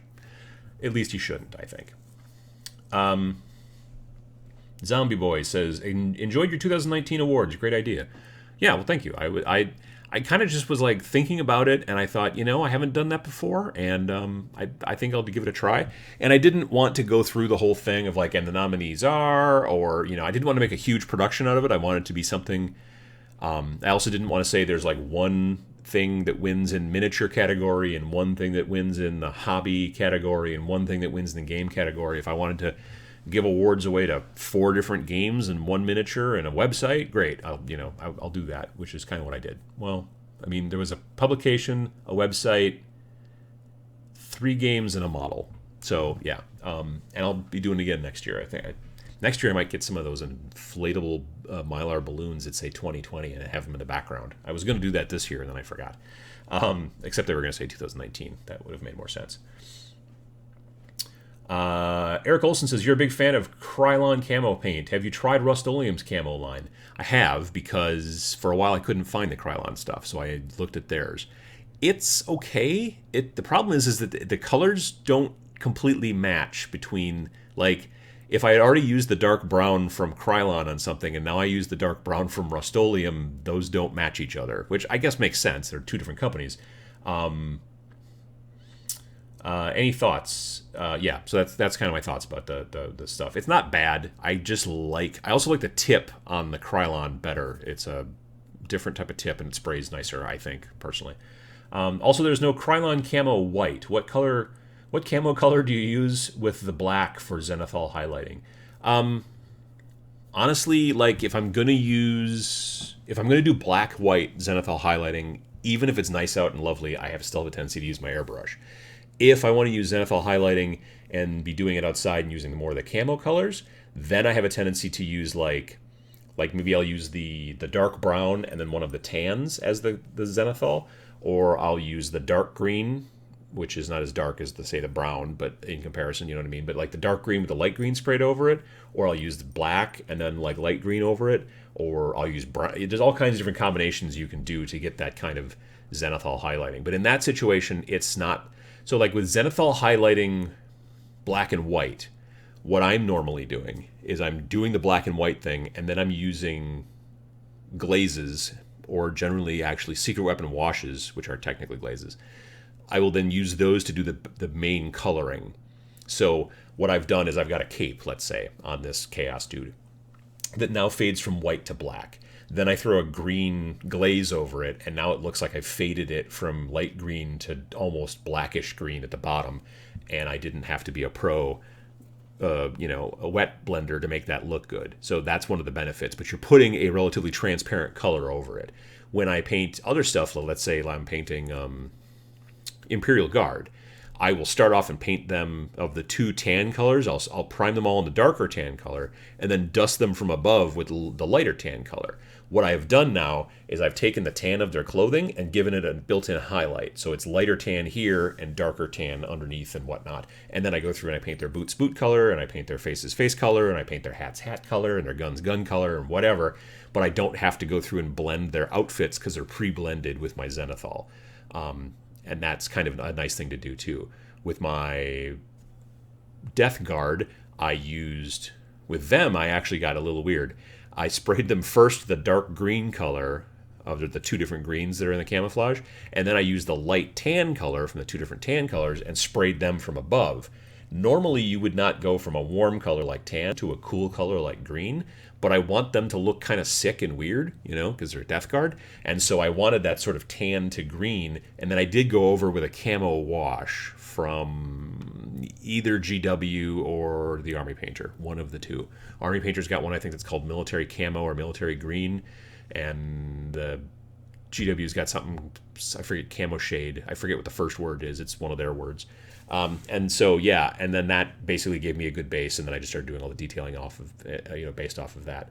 So, yeah, there's 2 different main ways to do that sort of Zenithal shading that people refer to. One of them is when you want it to just be a black and white base to do glazes over so that you can get your colors to look like you know how to fade, which you don't, but that's fine. Or when you want to have a color that's already pre-highlighted, and then kind of honestly not touch it. You know what I mean? Like when I do those Imperial Guard, I paint them, like I said, I spritz them all over with the darker tan color, and then I spritz them from above with the light color, and now their tan outfits are done. That's pretty much it. I might do a little bit of wash in some areas if I want it to get a little bit darker, or whatever, but generally they're kind of done, and then I just go through and start working all the details, the guns, the pants, the whatever, or not the pants, the boots, the helmets, all that jazz. Let's see here. Squeezy Wheats, that's a lot of fun to say. I'm sick of buying rattle cans and half the paint winds up on the wall of my shed.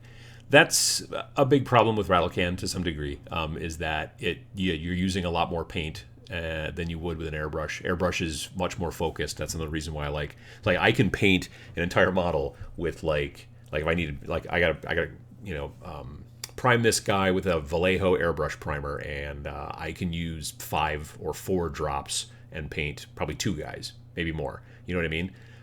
Whereas a rattle can, when you take a bunch of guys outside, a bunch of models, and you set them up, you've got 8 models, and you go to town with a rattle can, catch them from this side, catch them from that side. You've painted so much of the box that you are setting the people on, you know what I mean? Or the cardboard, or whatever you do to keep these models up. You're just getting paint everywhere else, and yeah, I feel like I do waste paint generally with that.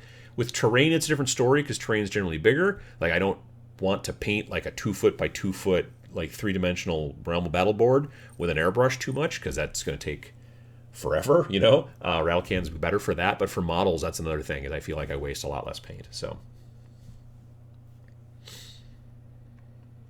Granberg asks, have you tried the frosted glass from rattle cans for varnishing minis?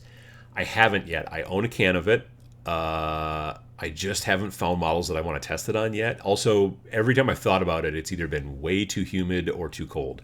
So if I get a good day and I have some models maybe that I don't care about too much, I definitely want to try it out because I've seen the results.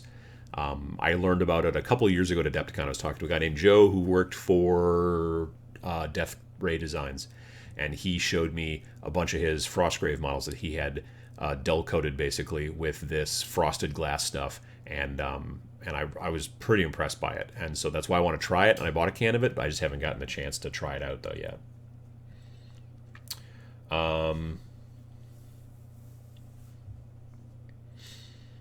Athonian Camo Shade. Yes, that's exactly it. That's the stuff.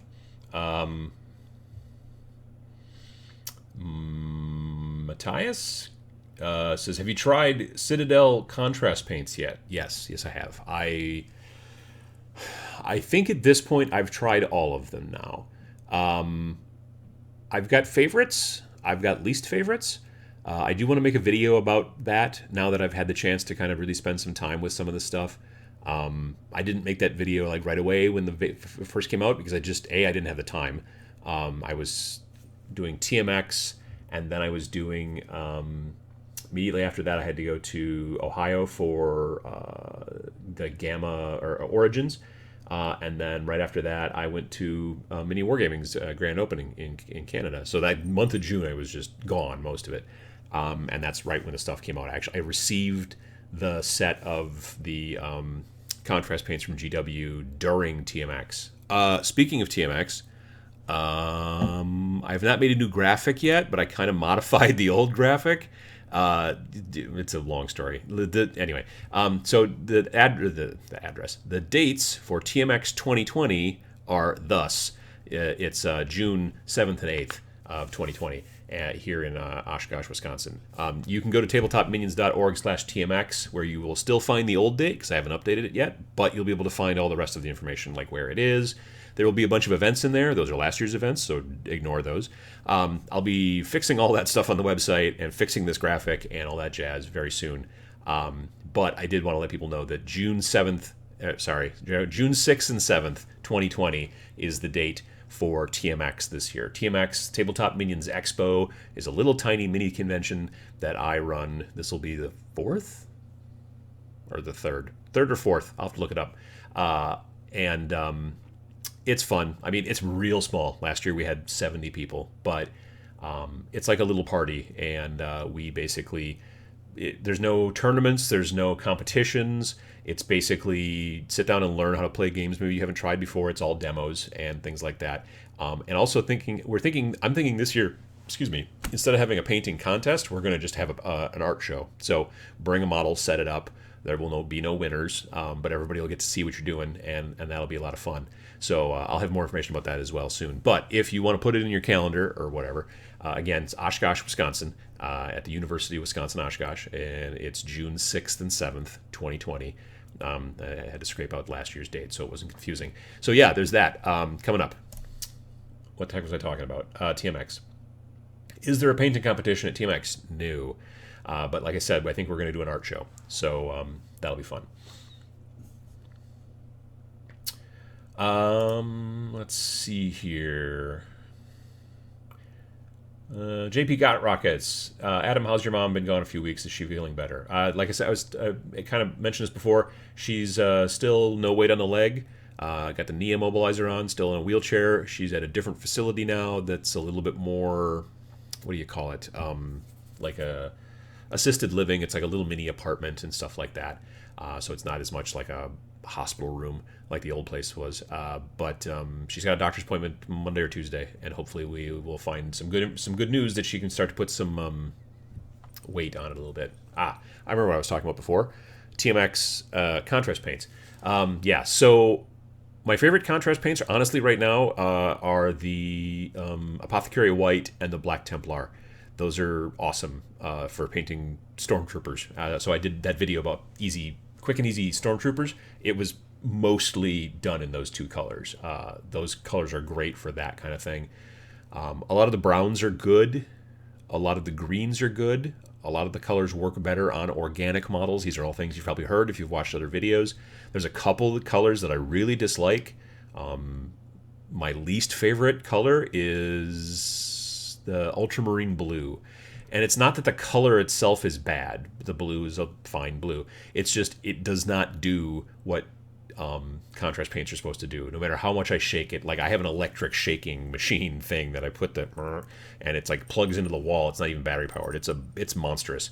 And I've shook it and shook it and shook it and shook it, and then you paint it onto a model, and it's just everything is exactly the same color. It doesn't get darker in the recesses. It doesn't get lighter in the raised parts. It just does not work like the rest of the colors generally do. So that's my least favorite. There's my hot take. But yeah, so it's just kind of weird. It's just odd that that's the way it works. But yeah, it's otherwise it's a good I think there's a lot. If you use the paints properly, I think you can do a lot of stuff quickly. Like I talked to a bunch of different commission painters who use it because they're like, I can get a pretty good result and shave off half or more of the time that I would normally have to do to get that result. Which, when you're a commission painter, the more time you save, the more money you make. That's just the way it works. You know what I mean? So yeah, it works out pretty well. The skeleton horde contrast is pretty good. It's a shame they aren't consistent across the range, says Alarian. The two Night Haunt paints are a good example since they were failed tests. One is good, the other isn't for the job. So yeah, I mean, that's the thing too, is you do have to test it a little bit, or at least do a bit of research before you buy a specific color and that kind of stuff. Hey, Zebulon. I learned Underworlds at TMX 2018. So much fun. Yeah, we had... there's a lot of different games to learn. I know we've had a bunch of Flames of War and that kind of stuff taught there from a group of guys who come up from like the southern part of Wisconsin, the southeastern Wisconsin Battle Badgers. They come and run a bunch of that kind of stuff. So yeah, it's pretty cool. Let me see here.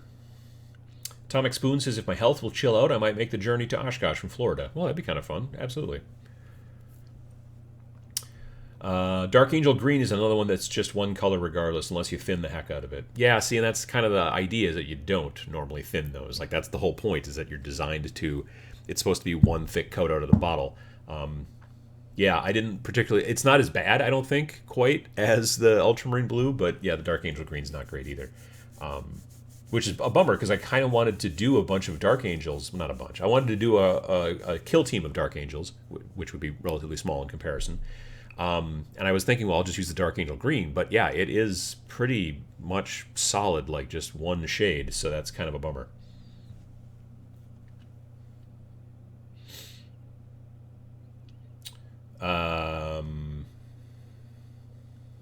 Let's see here. What else?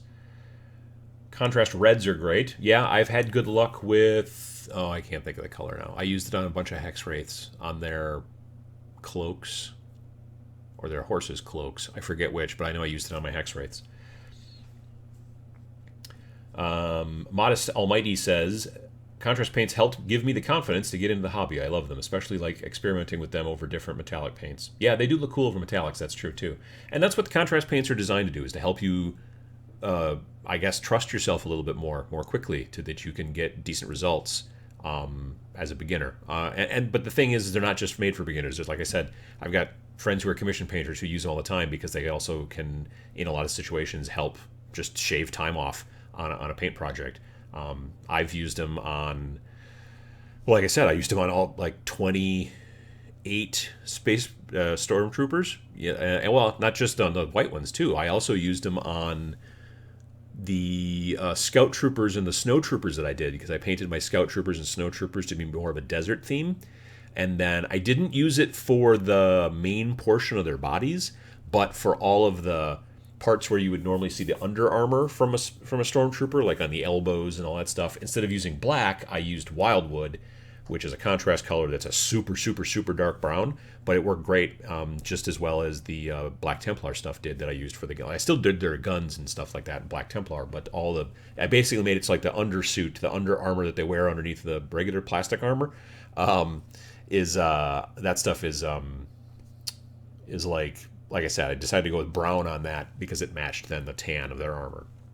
But the tan of their armor I did just with... actually, I think I did it with Rattle Can, now I come to think of it. But it was nice out, so I could do that. What else have we got? Hey, VJ Morph is here. Sorry I'm late. 1 hour work Skype call at 1 a.m. turned into a 2.5 hour call. Blech. That's no fun.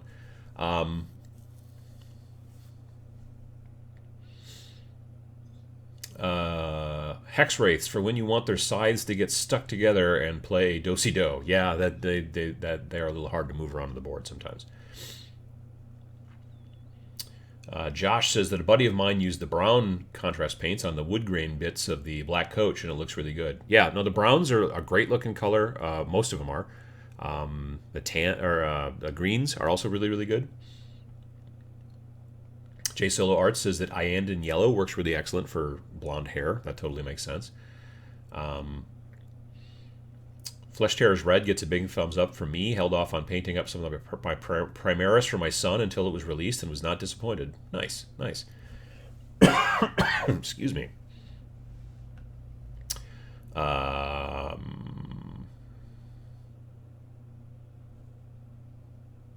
Let's see here. Is White Badger Steino Res very thick out of the bottle, or am I doing something wrong? White primer is hard to use to some degree out of an airbrush for a couple of reasons. White pigment, scientifically, from the way I've had explained to me, white pigment is very frequently larger than any of the other pigments. So because of that, it has a tendency to clog on the tip of the airbrush a little bit more. Like I generally use Vallejo surface primer for my airbrush, but the white primer, I almost always add a little bit of a flow improver to it, which is this stuff that you can get. It's just a little bottle of stuff. Or sometimes you can even use airbrush thinner, but flow improver helps because it just helps it not dry out as quickly, hopefully, and it won't dry on the tip as much. But yeah, I do find with airbrushing white, whether it's just white primer or even just white airbrush paint, it's always more likely to dry out on the tip of the brush, so there's that. Secondly, I've found Steino Res, you've really got to shake the heck out of it. I mean, a lot. So if you didn't shake it enough, I could also see it being a little bit of chunky. I don't think you have to thin it, but maybe. That's a good question. Like I said, I've not used it a ton, especially not the white. I've used Steino Res Black, and I've used Steino Res. There's some color I used too that I picked up, and I forget which one. Red, maybe? Anyway. But I do have a tendency personally to stick a little bit more with the Vallejo stuff. But yeah, I mean, give that a try. Like maybe if you can find some flow improver, start with flow improver, and then if that doesn't work out for you, maybe start trying to thin it with some airbrush thinner or something. You could try water. I don't like to thin with water myself because it has a tendency to make the paint more transparent a little bit. I mean, even thinner will make the paint more transparent, but it won't do it seemingly as quickly, at least in my opinion. So, yeah. Matthew Morris says, I tried Shyish Purple through an airbrush. No contrast effect at all. That's the thing about contrast paint, is that if you fire it through an airbrush, it can't do its job. Now, that's not to say that it can't do something cool. It becomes a little bit more like a filter, but it's the same thing with washes. If you take like a GW wash and you fire it through an airbrush, it won't do stuff that washes do, because you're basically kind of atomizing it and it's hitting the model. So if you want to have like a really cool, thin, transparent, almost ink kind of a look, contrast paints or even washes will basically do that. But if you airbrush a contrast paint, it will not sink into the dark areas and pull away from the light area, the raised areas, like a normal contrast paint is, because you're not putting it on in the same way. The whole reason that contrast paint works is because of that one thick coat concept, is that it kind of levels on the model. As the paint is starting to dry, it pulls away from the raised creased bits and stuff that sticks up, and it settles down a little bit more into the dark areas, but it still also sort of stains the mid areas with the main color.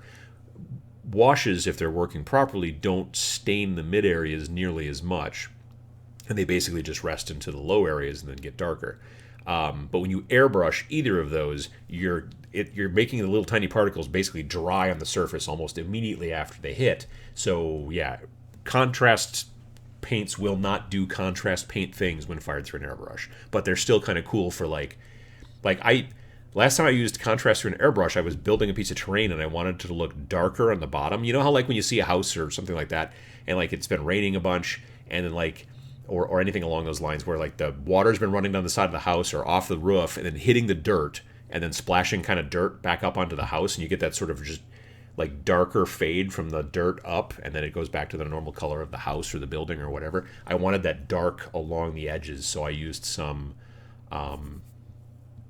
one of the browns, not skeleton and not skeleton horde, not wildwood, but one of the other browns, and it might have been snakebite leather, and then I just kind of sprayed it along the base a bit and tried to feather it so it like faded up a little bit, and it looked great. But yeah, contrast paints don't do contrast paint things when you fire them through an airbrush. Trey Baker says, I like putting the contrast colors over metallics to get nice color metallics. Yeah, no, absolutely. It's very good for that too. Let's see here. Christopher, last night I did some Zenithal with my airbrush for the first time and had some issues with the white. This explanation makes so much more sense. Yeah, like I said, white, you have to kind of thin it at least a little bit or add some flow improver or something like that because white doesn't shoot through an airbrush super well. It just always kind of seems to dry on the tip. Now, you can use it. You're just going to have to understand that you're going to end up probably... I've seen people do this where, like, once they start to get a little bit of a dry tip, they'll dip the tip of the... They'll have, like, a little cup of water, and they'll dip the tip in there a little bit into the water, and maybe move it around a bit, wiggle it, and then spray it again over onto something else. Another thing that I do is if I'm starting to get some dry tip, I'll unscrew the needle at the back. I rarely put the handle back on to, because if you take your airbrush, you get all the bolts and weird junk in the inside there, and there's that last nut that you screw out to adjust the needle. I frequently just leave the whole handle off so that I can easily just loosen the needle a bit, pull it out, push it back to the spot, tighten it, and then spritz, because as soon as you move the needle and then move it back a little bit, if you then go try to spray directly on the model, you will splatter for like the first half second. So you always spray away from the model, like onto a piece of paper, or paper towel, and then let it splatter, and then that's cleared the tip, and then you can go back to airbrushing on the model. So that's what I like to do. JP Got Rockets is dropping the science and saying that Flow Aid doesn't break your paints in the same... although you said pants, which is funnier. Flow Aid doesn't break your paints in the way that the water does. It's just formulated to not separate the binder and the pigment. That's the science version of kind of what I said. But yeah, definitely. People are saying that adding some white ink to your white paint helps, then both with the brush and the airbrushing. Well, that's kind of a cool idea. I haven't tried that before. I don't think I own any white ink. Let's try to fix that. Joshua says just to straight up use white ink instead of white paint for airbrushing. That's kind of a cool idea too. I bought white ink for airbrushing. It's a lot smoother. A lot of people talking about white ink. I guess I should get some white ink. Geez, I don't have any.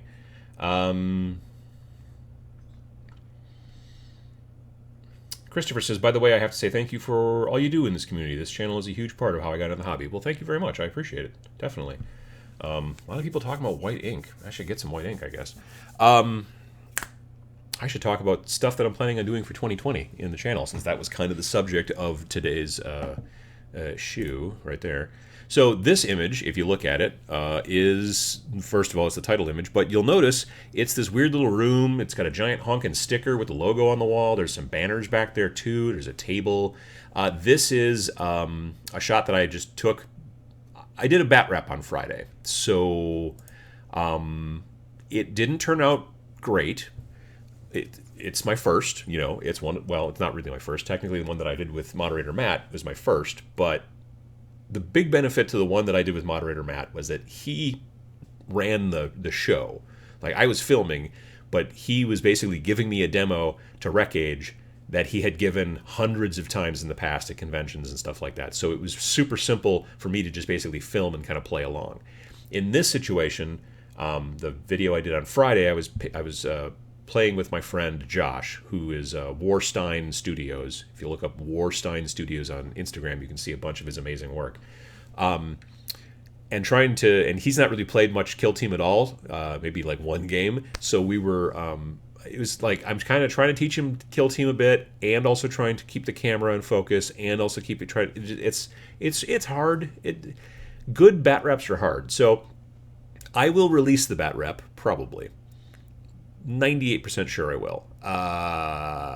It unfortunately will not be in 2019. I was really hoping that I was going to get done, basically I would have to work all afternoon and night to try to get that thing edited down and actually published for tomorrow, which I'm just not going to be able to do. I got to go out to my mom's and do some other stuff and everything. So yeah, but early 2020. It'll happen in January. Hopefully early January.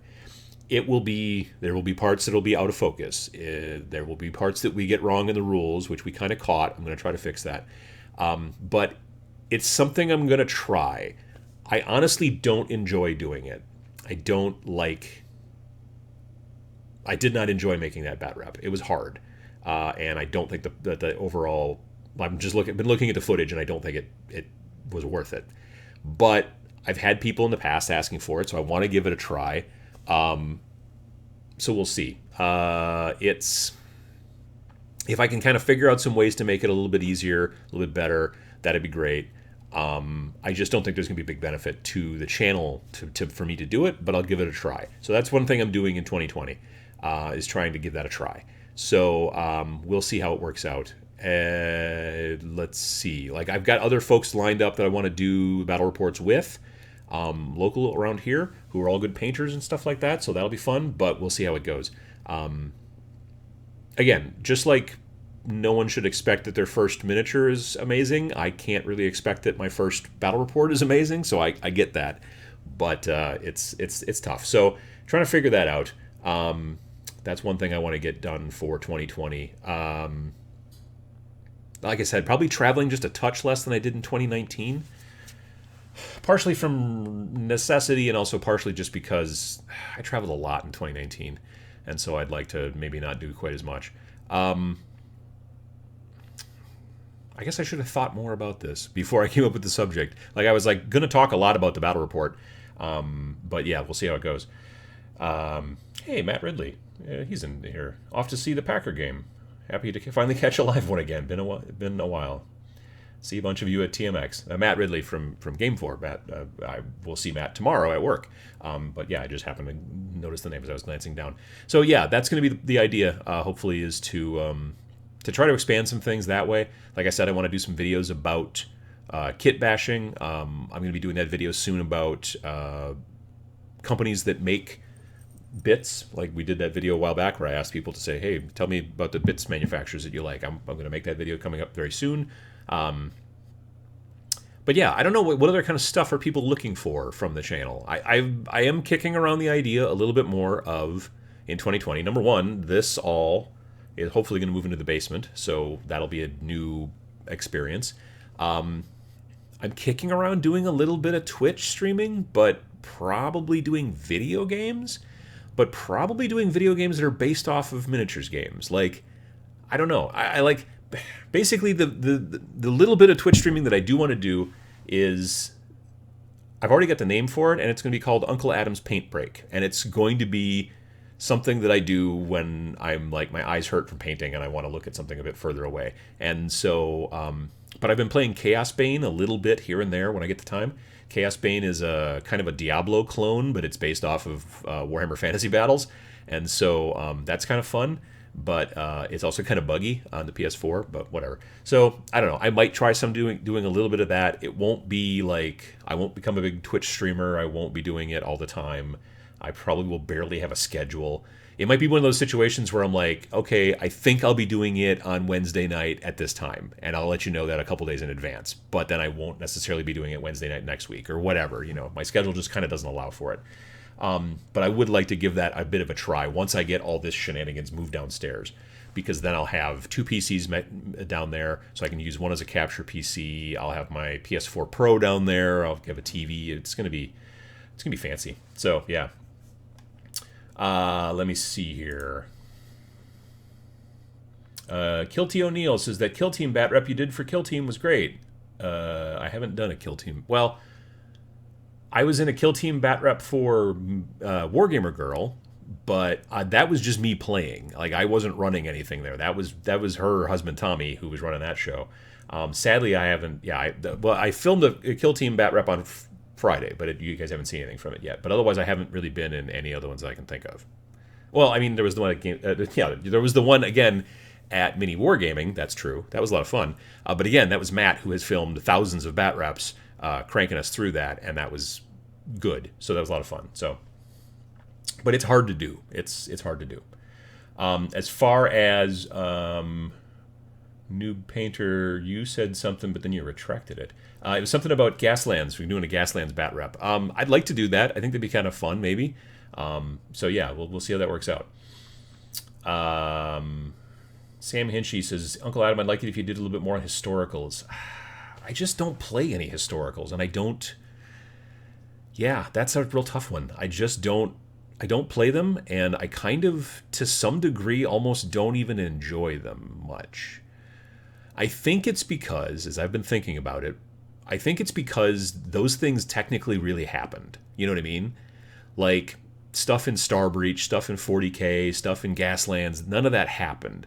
But like, Battle of the Bulge happened. Like, people's grandpas died. People's husbands died, that kind of stuff. And I think that that's part of a little bit of the problem that I have with it, to some degree, which is why like a game like Conflict 47 I'm a little bit more interested in, because there's laser tanks and werewolves, and none of that actually happened that we know of. But yeah, I'm not there's something about historicals that, like, I used to play Flames of War a little bit. To be perfectly honest, we had a lot more fun building the villages than we did actually playing the game. This was it second or third edition Flames of War. So like every time we played, we would spend an hour and a half, building a cool village, and then we would spend most of the rest of the time trying to reread the rules and figure out what we were doing wrong all the time in Flames of War. And so yeah, I don't know that you're going to see a ton of historical stuff out of me, just because it's not something that I'm really interested in. And I don't feel like, I'm not one of those channels that, like, I don't talk about stuff that I don't do generally. So that's unfortunately the kind of the problem where that's at.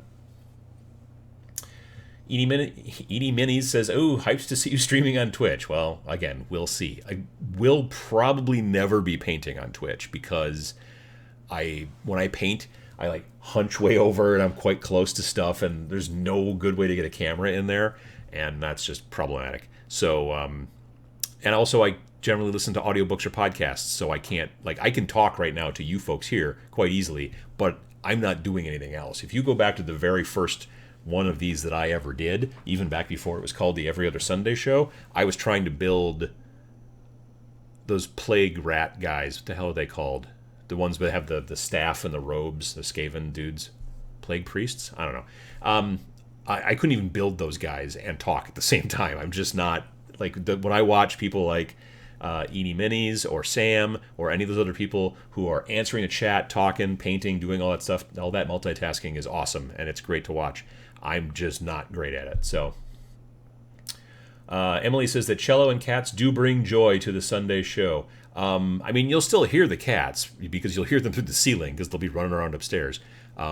You might even still hear them meow, depending. I don't know. Cello, I'm going to figure out what to do with Nick as far as that's concerned. When we do move into the basement, I might have a special area for Nick, and then I can cut to that shot. I don't know. Heck, I might just do green screen, and it might still look like I'm here in the dining room, but I'll actually be in the basement just because it's easier. I don't know. I haven't quite figured that out yet. So, Russ Collinson says, "Have you played Nemesis? What's your thought on this and the expansions?" I've not even heard of Nemesis. Well, I take that back. Someone asked me a question like this in one of the YouTube comments, potentially on Friday, and I've not even heard of the game, so I don't know anything about Nemesis. I should look it up, because I don't know anything about it. Bennett says that Nick Romano needs to be a cardboard cutout in the nerd bunker. That's maybe a possibility. I've also just thought about cutting to another camera. Like, I could just cut to this camera, and instead of a picture of me, it'd be like a picture of Nick, or maybe even a video, like on a loop of Nick, or something like that. I don't know, but I could just be able to cut to that, and then like he could be like almost like a co-host. If you used to watch the old Craig Ferguson show on like late night TV, he had a weird robot skeleton guy whose name I think was Jeff. Like, he was actually like a puppet, and like a guy would talk and make him move and stuff like that. Nick's not going to do that, but it still might be kind of fun to be able to cut away to that kind of thing. Real Mojo asks, "Do you think that the Star Wars Legion player base is still getting bigger? Can't find anyone playing in my area."